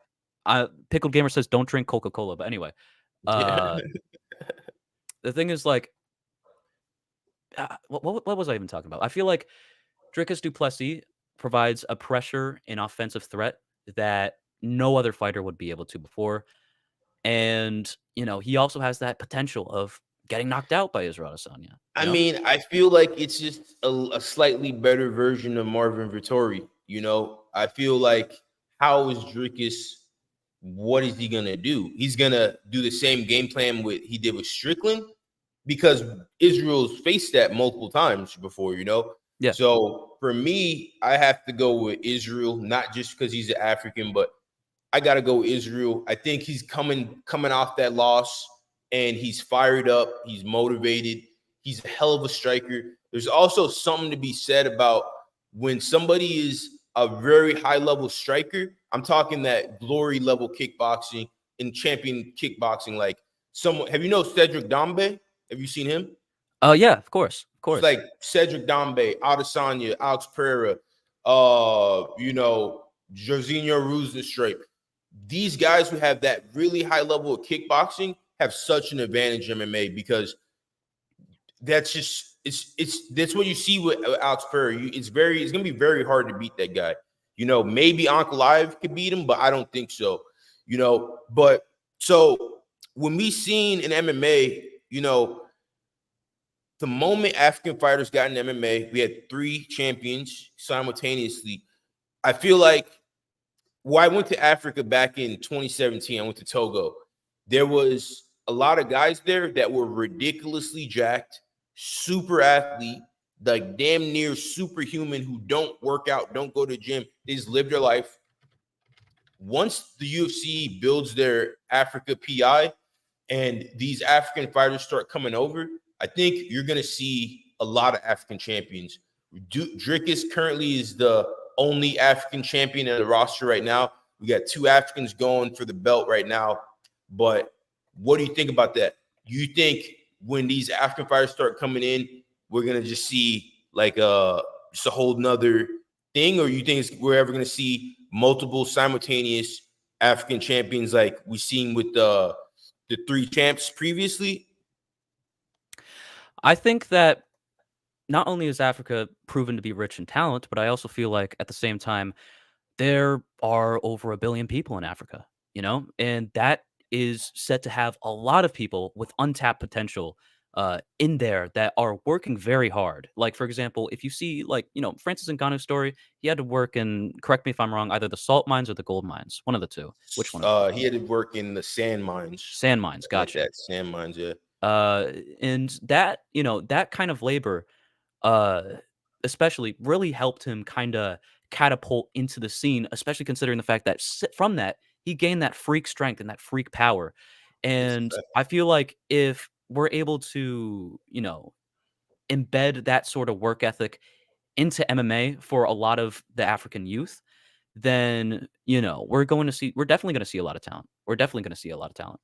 And it's not like for example, I feel like that's with most cases though, for example, right? Because with Africa, it's a weird situation that I'm not gonna have the best comment on. But what I can say is, a lot of people are very dedicated into finding that outlet, trying to find a way to kind of go into sports, just kind of travel far from home, go into sports that they aren't able to train back at home, like Francis Ngannou did. And, I feel like there's a lot of other cultures that don't have that kind of motivation, that work ethic. Like, for example, I feel like the reason why India is lacking in a lot of athletes is because, number one, not only is most of their budget, their sports budget, being put into cricket athletes, it's also because it's mostly because of that, but also because there's no real incentive to go into MMA. That's why we have guys like Arjan Boular and Anshul Jubli, but not anybody else. We don't have anybody that's able to really impose a huge threat to anybody else because their entire culture is not surrounded by any motivation to go towards something like MMA. Whereas with Africa, while they don't have the resources, they have the motive to keep them going into places like MMA. Yeah, definitely.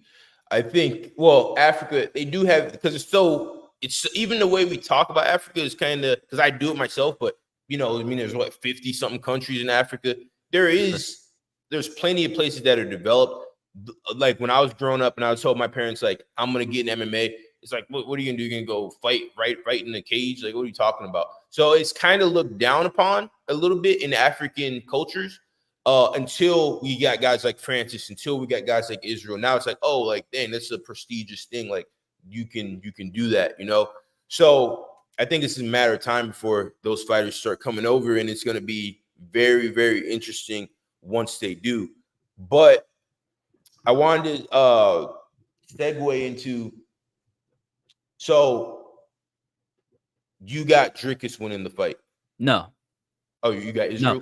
No. Did you think? No, I was picking Israel. I said Israel at the start, and I've been very adamant on Israel winning because the thing is, like, I agree with most of your points, and I feel like while I am acknowledging a lot of Dricus Du Plessis' positives, I am really on in a technical sense in how I think the fight would go. You can think any other way, but I think that Adesanya is going to win because of his, not just technical and athletic ability combined, also that reach, his style being built off of not really engaging in the pocket, but more just kind of staying outside and letting his opponents, go into the pocket. Like it's essentially like it's a game of I wouldn't say cat and mouse, more like mouse and trap. You know what I mean? It's like you got him knocking him out, or how you got to do decision.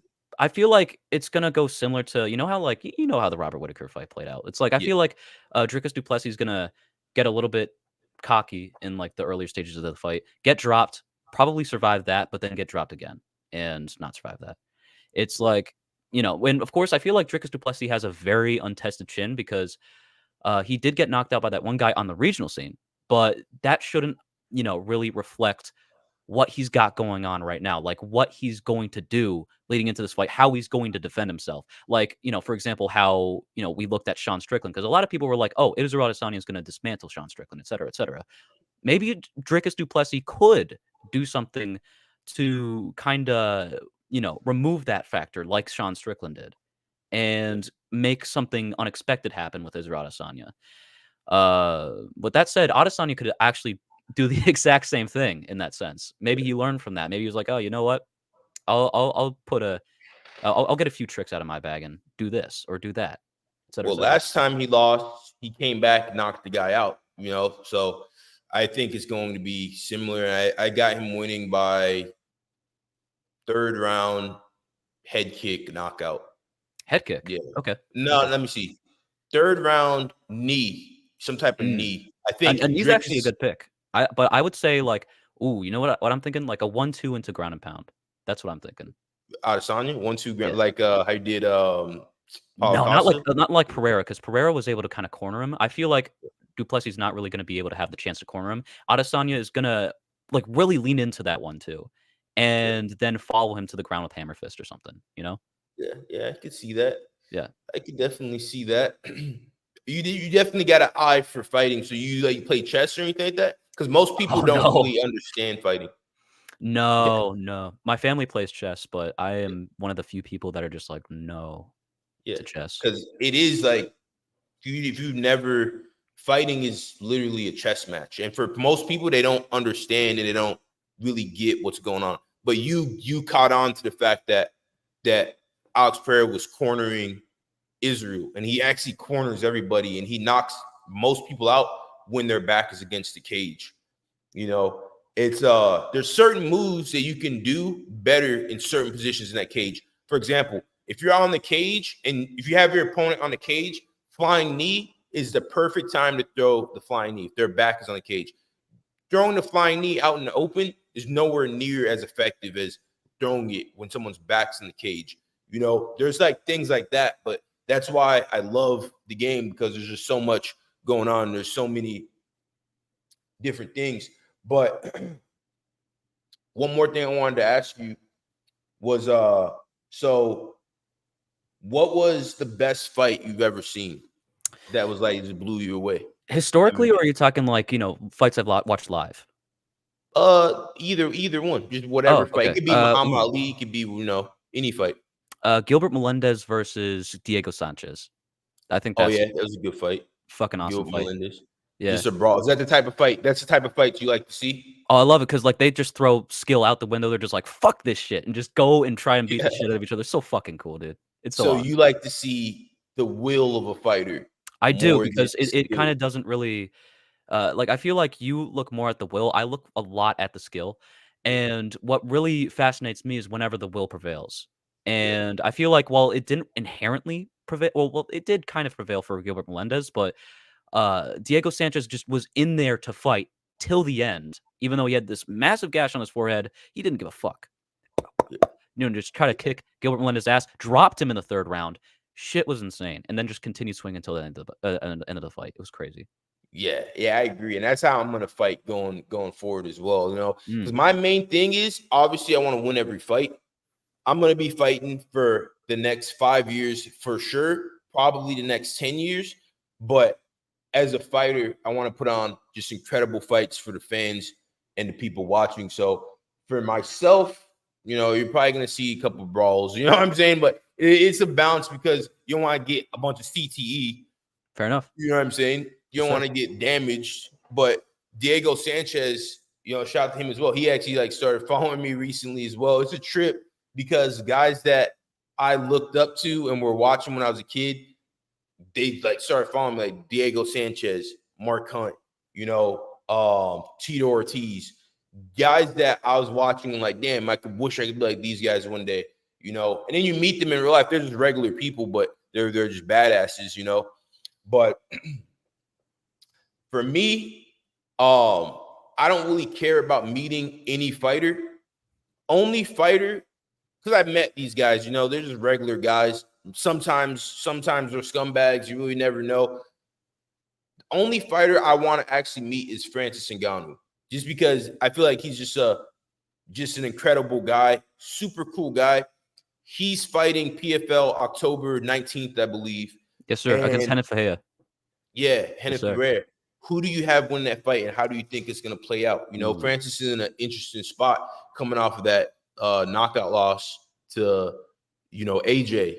You know, I say Ngannou. I say Ngannou gets it. yeah, Yes, sir. definitely. Me too. Yes, sir. Me too. Did you feel like he won the Tyson Fury fight? Uh, Did you see that? I didn't see the entire thing. No, I've Yeah. only seen open scoring. He absolutely wrecked him. Ngannou wrecked him. I'm not being biased, but Ngannou destroyed Tyson Fury, which was insane because Tyson Fury's the heavyweight champ, right? This guy's sir. coming in his first fight and beating the heavyweight champ. He's like, that's my thing when I was talking about earlier. Ngannou is like a savant level fighter, genius type of guy. If you look at his life and what he's been able to accomplish, going from zero to multiple millions, willpower, also skill, also smart. But leave it to the most MMA fans, they will never acknowledge that he was a smart guy or he has something that other people don't have. There's like, oh, he just got lucky. He's just a meathead. He just has muscle. Like, do you know what I'm talking about? Well, You one thing kinda I see will that? say is I feel like savant's the wrong word. I feel like he's an opportunist, and that's a great thing too. Being an opportunist is being able to jump on the opportunity whenever you can. I feel like you, as an MMA fighter, would be an opportunist, 100%.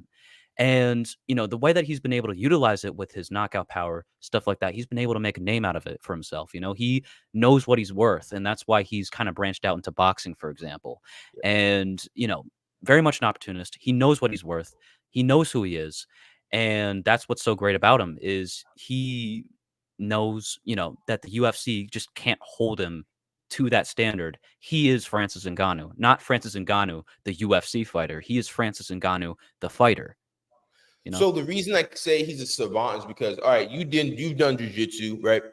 And I'm sure when you did the first time, you were like, damn, this is way different than what I thought it was going to be, you know? Yes, sir. So Francis Ngannou started doing jiu-jitsu, started training anything when he was 27 years old. And in the amount of time he was able, I believe he was champion by the time he was 35 years old, something like that, 36. So Around there. Around there. around there. So it's like 34. 34. how 36? 34. 34? Oh shit. Sure. So even crazier. 27, because you see his first fight, his first pro fight, he really didn't have many skill. So from 27 to 34, he's able to become one of the best fighters in the world and beat guys who were champions and very skilled, like Alistair Overeem, who's one of the best kickboxers in the world.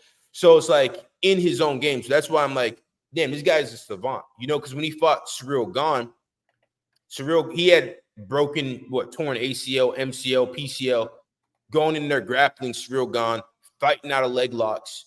You know, it's like, damn, this guy has something that other people don't have. It's not just that he's he's super strong. Yeah, for sure. He has crazy knockout power. Yeah, for sure. But he has something else. You know what I'm saying? He's got that And that's warrior something spirit, I see with John Jones as well. John Jones, he has 84-inch reach, okay, but he has something else, you know, and that's why he's so good, you know. And when those two come together and fight, I got Francis winning just because I'm never gonna bet on Francis because that's my guy, African guy. I'm going for Francis. You know what I'm saying? But Yeah, fair enough. even if I wasn't African, I would still go for Francis because this guy seems to just defy the odds every time.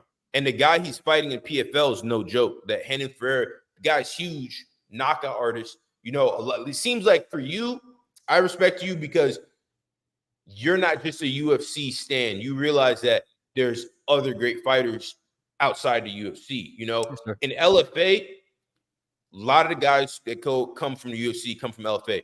In LFA, you're having UFC fights, except it's just for LFA. You know what I'm saying? But these are the same fights, you know? So with Francis and Jones, how do you see that fight playing out? Who do you have your money on? And, you know, what do you think about John Jones as well? John Jones, as a fighter, I feel like, while he is not like it's like the thing is like the integrity. When it comes to like big fights, like maybe his Daniel Cormier fight the first time, it's there. But the issue is he gets into so much trouble in his like if we're talking about John Jones in person, he gets into so much trouble in his personal life that of course I don't want to comment too much about. Uh, that it just kind of hinders the potential that he could have had in the long run. Like, for example, he could have I'd say if he never got into any of that kind of trouble or only got into that kind of trouble once, whether it be a drug test or it be an athletic conduct policy being violated, sorry, that takes like 4 years more of his career that we get to see. Uh, and of course, I'm not going to compare him to Muhammad Ali, but Muhammad Ali was he got his boxing license taken away after he refused to participate in the Vietnam War.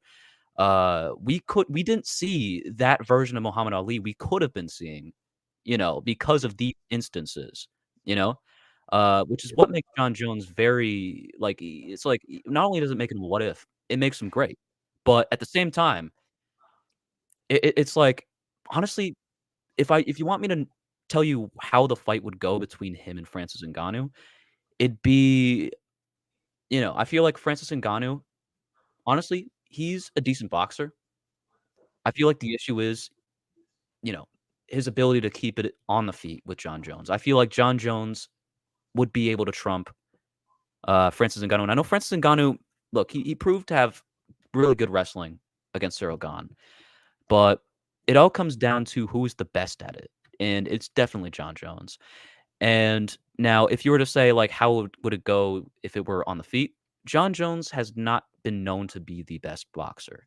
Like his most infamous fights where he's almost lost, like for example, Alexander Gustafsson.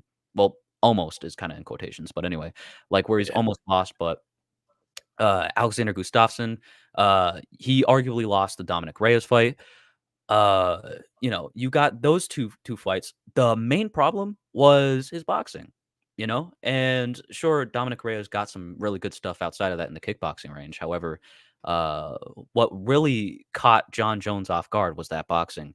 And Francis Ngannou, given his status as a boxer at this point in time, fighting the top guys in the boxing world, and also training boxing for such a long time, of course, given the UFC's reputation on cross promotion, without a doubt, that's probably not even ever going to happen. Oh, no, it's because here's the thing. Right now, with Saudi Arabia in the mix, Dana White was always like, no, it's never going to happen. No, it's never going to happen. But now he's changing his tune that with these guys, like, yeah, maybe it might happen. He literally said that. So it's probably going to happen. Saudi Arabia's been doing a lot of, I guess, financial favors for the UFC because they're funding UFC Noche. They gave them a UFC event completely for free, which the thing is, like, what's weird about it is, like, they funded the arena, but the thing is, like, I think they just take the ticket sales. I think that's what it is. So Saudi Arabia, they take the ticket sales, and what is it? So UFC gets money from the merchandising and the people watching at home, and that's pretty much the thing is, like, that's the entire deal. That's what it entails. Is Saudi Arabia paid them to be there. So the fact that they're, funding them financially, is making it more attractive for them to do cross promotional efforts with Saudi Arabia and not any other place, which is unfortunate. No. PFL, Saudi Arabia is one of the owners of PFL. So Tariq Al Sheikh, he specifically, he owns part of PFL. So that's why you see him talking to Dana White. And now when it was like a couple press conferences ago, Dana just completely changed his tune. So I'm willing to bet that in 2025, we will see Francis versus Jones, especially if Francis goes out there, wins, and Jones beats Stipe. I think they're going to make that fight happen. Tariq is going to probably like force his hand and make it happen just because there's so much money that Saudi Arabia is bringing into the mix. But before I forget, so you're talking about John Jones and how he's kind of chaotic. I think you need to be a little chaotic, and you can't have the greatness without the chaos.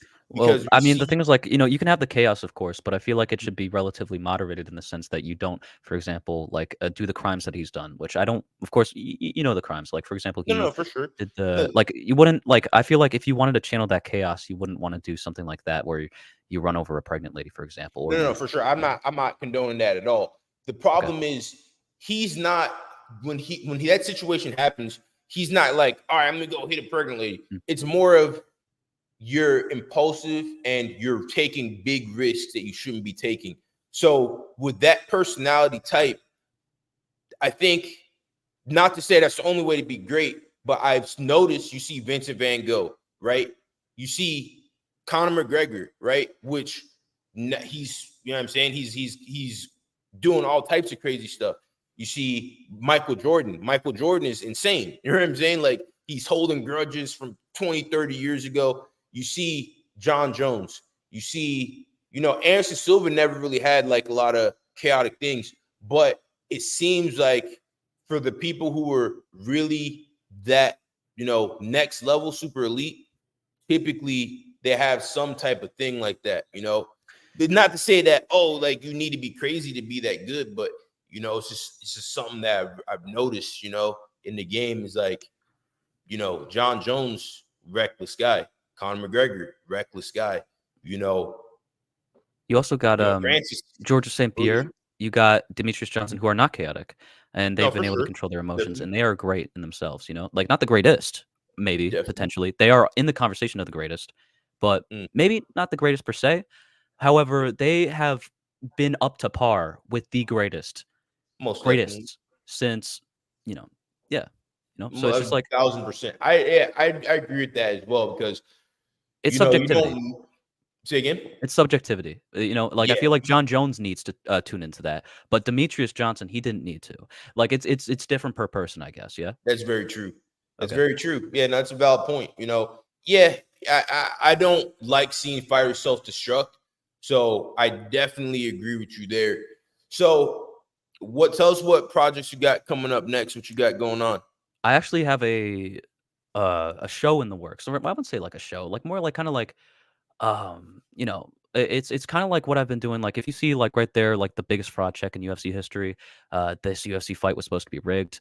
The Boston crap lie. Those videos are very like relatively short, shorter than I want them to be. So I feel like my solution to that would be to make a series documenting these very obscure topics and getting them all into a point where they're just like into one video.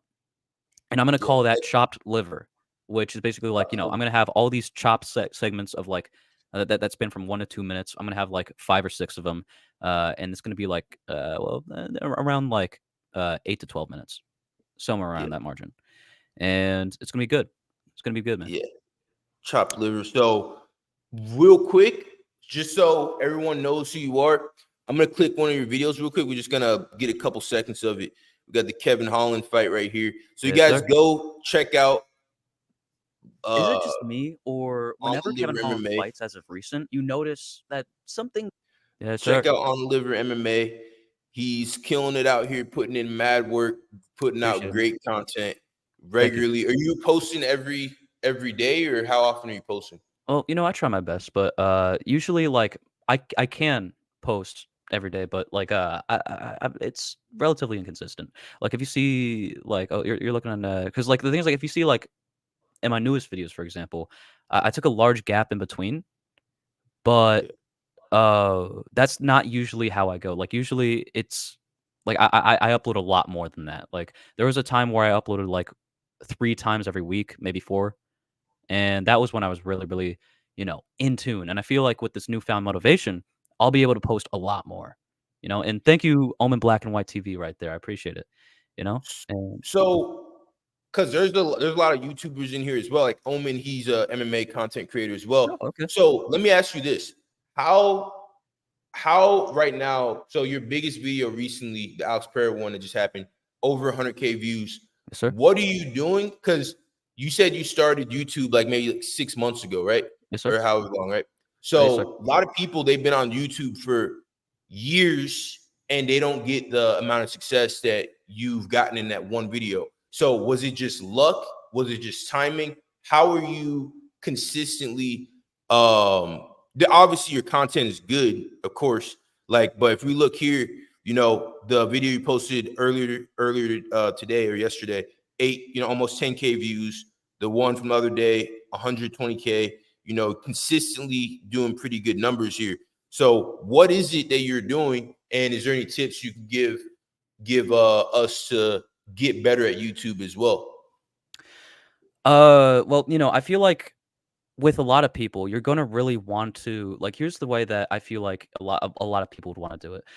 Watch a lot of YouTube, for example, right? Like going into the scene, I was very big on. So for I want to say 8 to 10 years ago, that's when I started watching YouTube, and I watched like Minecraft videos when I was younger. You know, I was a little kid. I loved that. That was my bread and butter right there. And, you know, I'd wake up every single day watching them and wondering why I wanted to watch them in the first place. And, you know, it really clicked with me as soon as I kind of started this channel because it's like, you know, the thing is like the process is this: look, see, do. Look is the thing you probably want to do the longest. You know, see, like things like, you know, look, see, that's basically the same thing, whatever. The But do, John Jones fight yeah, style. Yeah. yeah, that's the John Jones fight style. But the thing is, like, it's more just look, see, do in some senses, you know? Like, you gotta really do a lot of research on, for example, editing, and also thumbnails are very important as well. Well, Uh, that's what I want to ask you because okay, thumbnails are very important, right? But you're kind of an anomaly because your most popular video, the Alex Pereira one, it's just a blank thumbnail. You know what I'm saying? well, you wanna hear the psychology behind it, actually. I would love Uh to be able, love to hear that. because a lot of people actually use dark mode on YouTube. So the thing is, the high contrast of the white is what really sticks out to people, and that's a very bright light. The reason why people turn on dark mode is because they don't like the light, and I feel like at the same time, you know, that catching their attention is really gonna have them kind of stop and be like, "Wait, what the hell?" You know, and that's why a lot of people use those white thumbnails is because it's like it kind of, you know, makes you scroll and then stop as soon as you get like that flashbang Yeah. from your thumbnail, for example, because that's why a lot of people use dark mode is because they don't like that huge light in their eyes. And it's like, you know, of course, it's not that deep, but it's contrast. Contrast is like the main thing whenever you make a thumbnail. And that's what makes people look at, for example, like let's say, you know, you're looking at a painting, right? I'd say like Vincent van Gogh was the master of contrast, you know, and that's why so many eyes were on his work.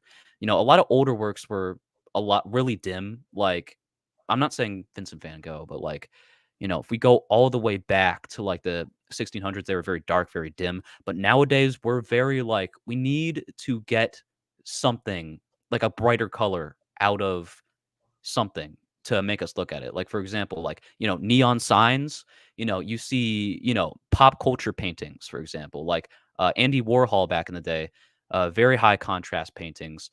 You know, that can of soup. The reason why that was so popular is because it was so eye catching, even though it was just nothing. It was literally a big old can of soup. But that's because he used so many bright colors.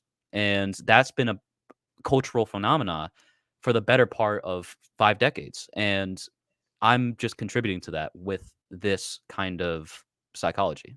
So, So you're into psychology. yes, sir. Well, I was planning to actually do that in college, but I'm planning a little bit more of like I don't know. I'm kind of switching between psychology and accounting. Yeah, yeah. I mean, accountants are great business to be in, but yeah, I actually was gonna be a psychologist myself. That's before I went into fighting. When I was in high school, I was like, yeah, I'm gonna be a psychologist. But psych fighting is extremely psychological.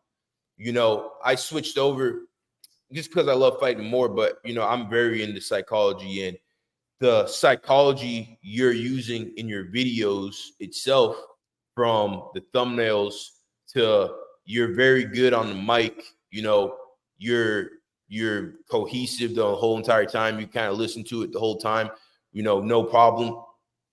So what are you attributing your success on YouTube so early on to? Because it's not typical, to be on YouTube for 6 months and have like the type of success that you're getting right now. Like, you realize that a lot of people, even like Logan Paul, for example, he was on YouTube for like 4 years, only had like 2K subscribers, and didn't get any views. You know what I'm saying?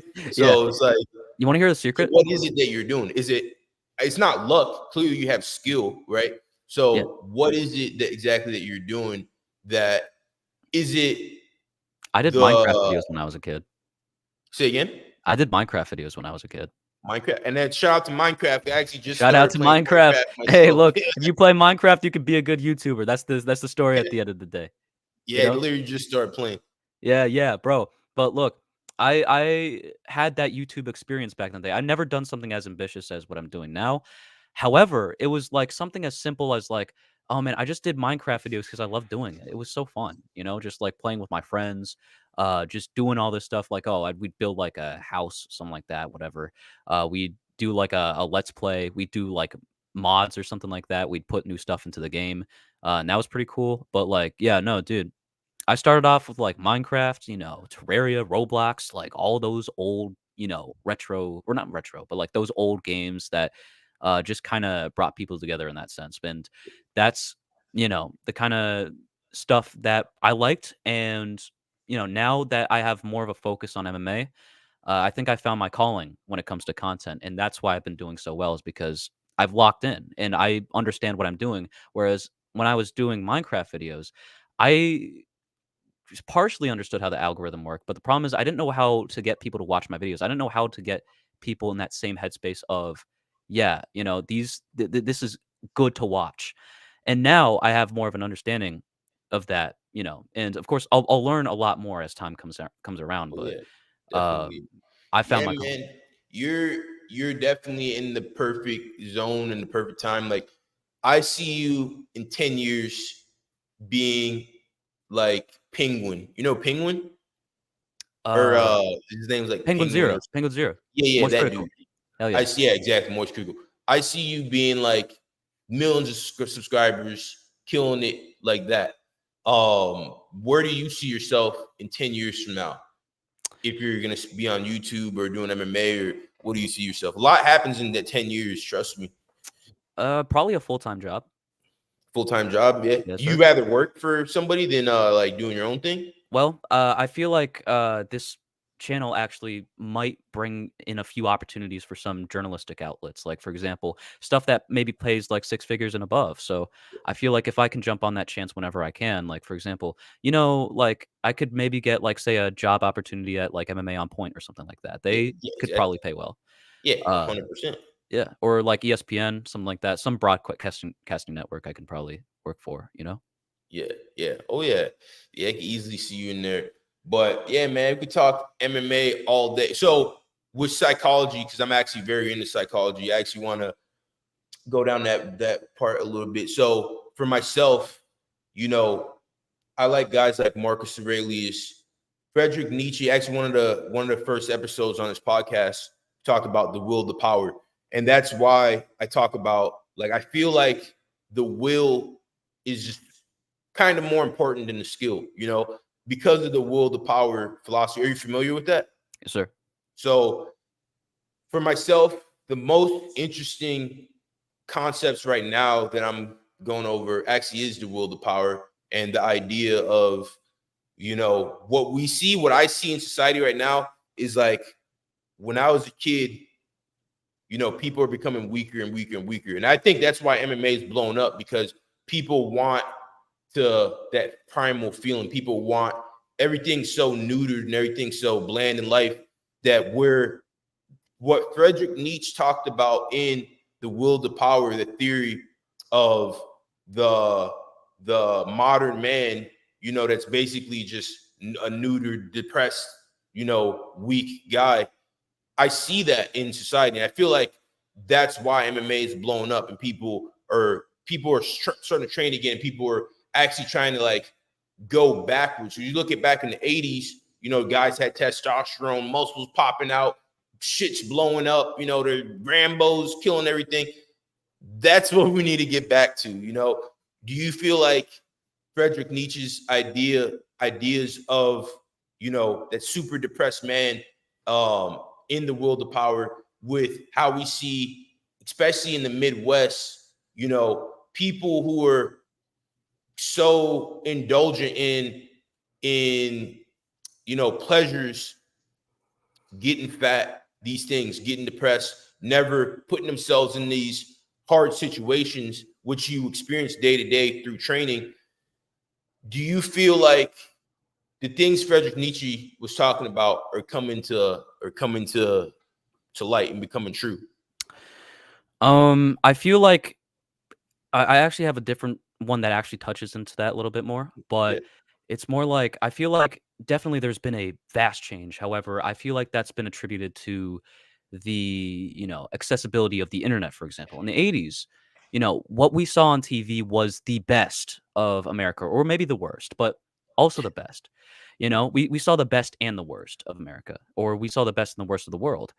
Um, and now we see not just the best and the worst, but we also see everything in the middle.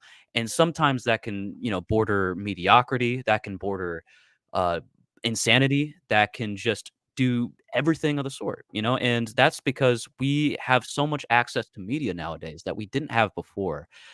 And now we are seeing all these people, for example, that are in these tiny niches uh, that, you know, that didn't have a voice before, going on these platforms and kinda at this point making a fool of themselves if we're being 100% real, right? Like, just like more like those really secluded, very shy kids, trying to express themselves, but at the same time ultimately failing, in the grand scheme of things, is because, they wouldn't have had that opportunity before, and I feel like now now that we see it from the outside in, sorry, from that perspective, it's a little bit different in that sense, and it's like, "Oh, now we see these people." Like, they presumably existed before in a different light, but they definitely existed before, but we just didn't really see them because we saw, what we the best. We saw the best. We saw the worst, and that's pretty much all.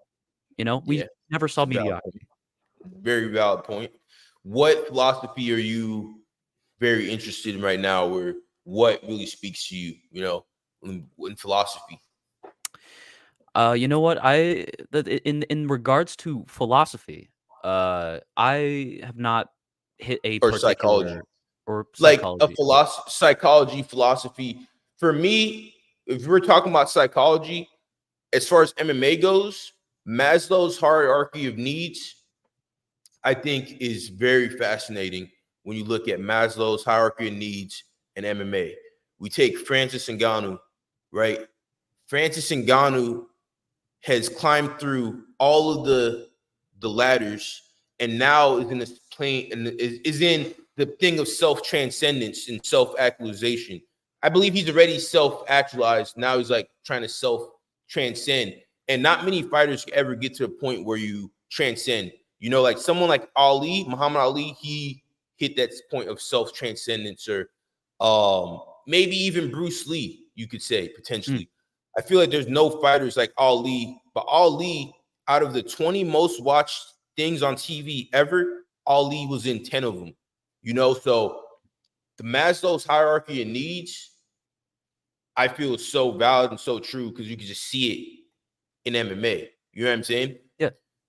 But is there anything like that you see in psychology, theories in psychology that go hand in hand in MMA? Or It's weird because especially in MMA, there are people that are just like their own person, right? Like, for example, you won't really like sometimes it's weird going to success stories because sometimes like they're different, right? For example, uh you know, John Jones really needs to, let go of his impulses and just kind of lose control of himself to really lock in these other aspects. Anderson Silva has to be this goof in the cage to really, impose his will and get that ego and confidence to just kind of rattle around his opponents in that sense, right? Demetrius Johnson has something to work for in the sense of providing for his family, which is why he's not very, present on the mic. And he is very reserved and intelligent as well. So that kind of gives him a leeway to make these good fight decisions and just work hard enough to, preserve his overall dominance in the sport.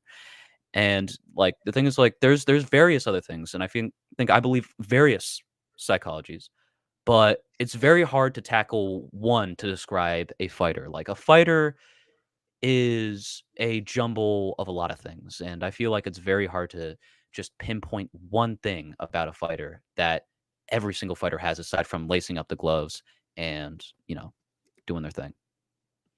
Yeah, most definitely. So, so are you one of those guys that, like, when a fighter loses, you're like, oh, he's trash, you just kind of this shit on him? What do you think about that? You think that's more of a psychologically? I look at it as, you're never going to have the balls to get in there. Not many people will even ever do what you did with jiu-jitsu and get their arm broken, because they are too scared to even put themselves out there, because if they lose, they're gonna, so they kind of never even stepping in any type of arena, and they sit on the couch and they're like, oh, that guy's trash. You lost 3 fights in a row. You're trash. That's a very fascinating psychological phenomenon, or even guys who watch MMA. You got to understand, the shittiest fighter in the cage, you could be watching that guy and you see that guy in real life and he'll absolutely maul most guys. Fair enough. Even guys who are really good, Yeah. That's like, you see John Jones. Who does John Jones train with? You know what I'm saying? Like, who's he training with? Look at who he trains with. He's at Jackson Wink, but he's not like training with a bunch of champions and stuff. It's John Jones and then a bunch of other fighters, right? So it's just funny to me when guys like MMA Guru, I like MMA Guru stuff, but it's funny when he rags on fighters and stuff, but I disagree with it. You know what I'm saying? I don't really respect it, because he would never step in the cage himself, but do you watch like MMA Guru or Chael Sonnen? Like, who do you watch? Not anymore. I feel like now that I've built a platform for myself where I'm able to form my own opinions, I felt less of a need to watch MMA YouTube, and I now look at like other stuff. Like, I've actually gone back into, what's funny is the reason why I mentioned Minecraft is because I go back into watching Minecraft content as well, just for my free time and stuff like that. It's like, it's nothing in, like, whenever I really want to learn something about MMA, for example, I consult the professionals, not the people that are fans of MMA. I look at people that actually are willing to break down the fights and give their insight, rather than just kind of sitting on the couch and being like, oh yeah, this guy's trash. This guy, like, just throwing out slogans everywhere, just kind of doing all that. I'd rather consult the professionals, kind of like what I'm doing now, because I'm looking at you and I'm listening to your experiences and I'm learning something from it. You don't learn that kind of stuff from the MMA Guru. You don't learn that kind of stuff from Lucas Tracy. You learn that stuff from people like you who have actually gone into the cage and fought their ass off and actually put their bodies through torment just so they can provide for their family and actually, go in there and feel something. You know what I mean? Appreciate that. Definitely. Yeah, you're spot on, brother. Spot on. So, taking it completely left before we get out here, with Minecraft, right? So I just started playing Minecraft, and I like to go on there and just like kill stuff, just wreck stuff. So I got into the point where I dig down deep and I found there was the Enderman or something like that. Yeah, dude. Or actually, there's so the thing is, like, you might be thinking about like that war. Was it the like neon green guy that was just like chasing you all over the place? No, that guy, I beat that guy. There's a guy. Yeah, he's like neon green. He like shoots lasers. Yeah, dude. Yeah, that's the warden, man. Yeah, the warden. That's what it is. The warden. Yeah. So, have you ever beat that dude? And how do you? No, that guy's fucking terrifying, bro. I'll be honest with you. I play like servers. Like, you know what servers are? Like, they like multiplayer servers. Like, you got to like Hypixel, stuff like that, where you can play with other people that you don't even know, and you don't got to talk to them ever again. It's great. It's wonderful. Oh, that's sick. Yeah, I like that. I used to play RuneScape. You ever play RuneScape? Oh no, I've heard about it though, man. Man, RuneScape. If you ever play old school RuneScape, but very similar. I love that. I love games. I love online, massively multiplayer games. And that's why I also love YouTube, because we get on here, have conversations with people, chop it up, Yes, meet new people, and just have a good time. But yeah, man, I'm gonna be fighting again in October. Hopefully you tune in, check out the fights. Hey, bro, you got a name? Say again? You got a name? You got a name My for name the? is just my real name, Oh, Maximo. no. Sorry, like I'm talking like the Oh, other guy. who I'm fighting? No, Yeah, no yeah. name yet. All So right. I'll know probably in September. Yeah. Time's flying. Yeah, I would know in September who I'd be fighting. So yeah, man. Yeah, now that I'm thinking about it, like, damn, all right, I gotta really, really get locked in and zoned Lock in, in, brother. because September, get a name, get in there, boom. But you guys go check out On the Liver MMA. He's posting content, great creator, solid guy. And if you do jiu-jitsu again, or if you end up fighting, like, we would love to see your like lead up, or even your tournament, however you do. Even if you're a white belt, who cares? Throw that up there. You know what I'm saying? Yes, We sir. want to see that. And it's funny because you had a similar experience. You broke your arm first tournament, same as me. So, respect there. And there's another thing I wanted to talk about. So we're not going to say where you're at, but where you're at, You were there's a also at lot one of point. alien. What'd you say? Oh, sorry. What's up? No. You keep going. I thought you were talking about the other guy. Oh no, where you're at, there's a lot of UFO activity. Have you ever noticed that? Well, I actually don't really keep in touch with that kind of media, because it's a little bit above my pay grade in that sense. That's something I kind of leave to people that are able to really deep dive into that. Like, I deep dive into MMA. I don't deep dive into the UFO stuff. So whatever you think Yeah. about it, okay. Yeah, I feel you. I was gonna say, have you ever seen one? Because there's definitely a lot that happens out there. Nah, I don't think I've ever seen one, man. But I'll be honest with you, I've seen like a few like frisbees, like that's all. Yeah. Like I see a few frisbees, I'm like, hey, hold on, what is that? What is that? And it's just like a little red frisbee just going over to somebody's dog or somebody's little Yeah, dog. I feel you most Yeah, definitely. So, On the Live MMA, much love, brother. Appreciate you coming out. You guys go sir. check out On the Live MMA. He's posting content regularly. Great Yes, sir. creator. And yeah, hopefully talk to you again. Appreciate My it, brother. man. Peace. Yeah, yeah. Take Appreciate care. it. Take care. Wait, hold on. Do you end the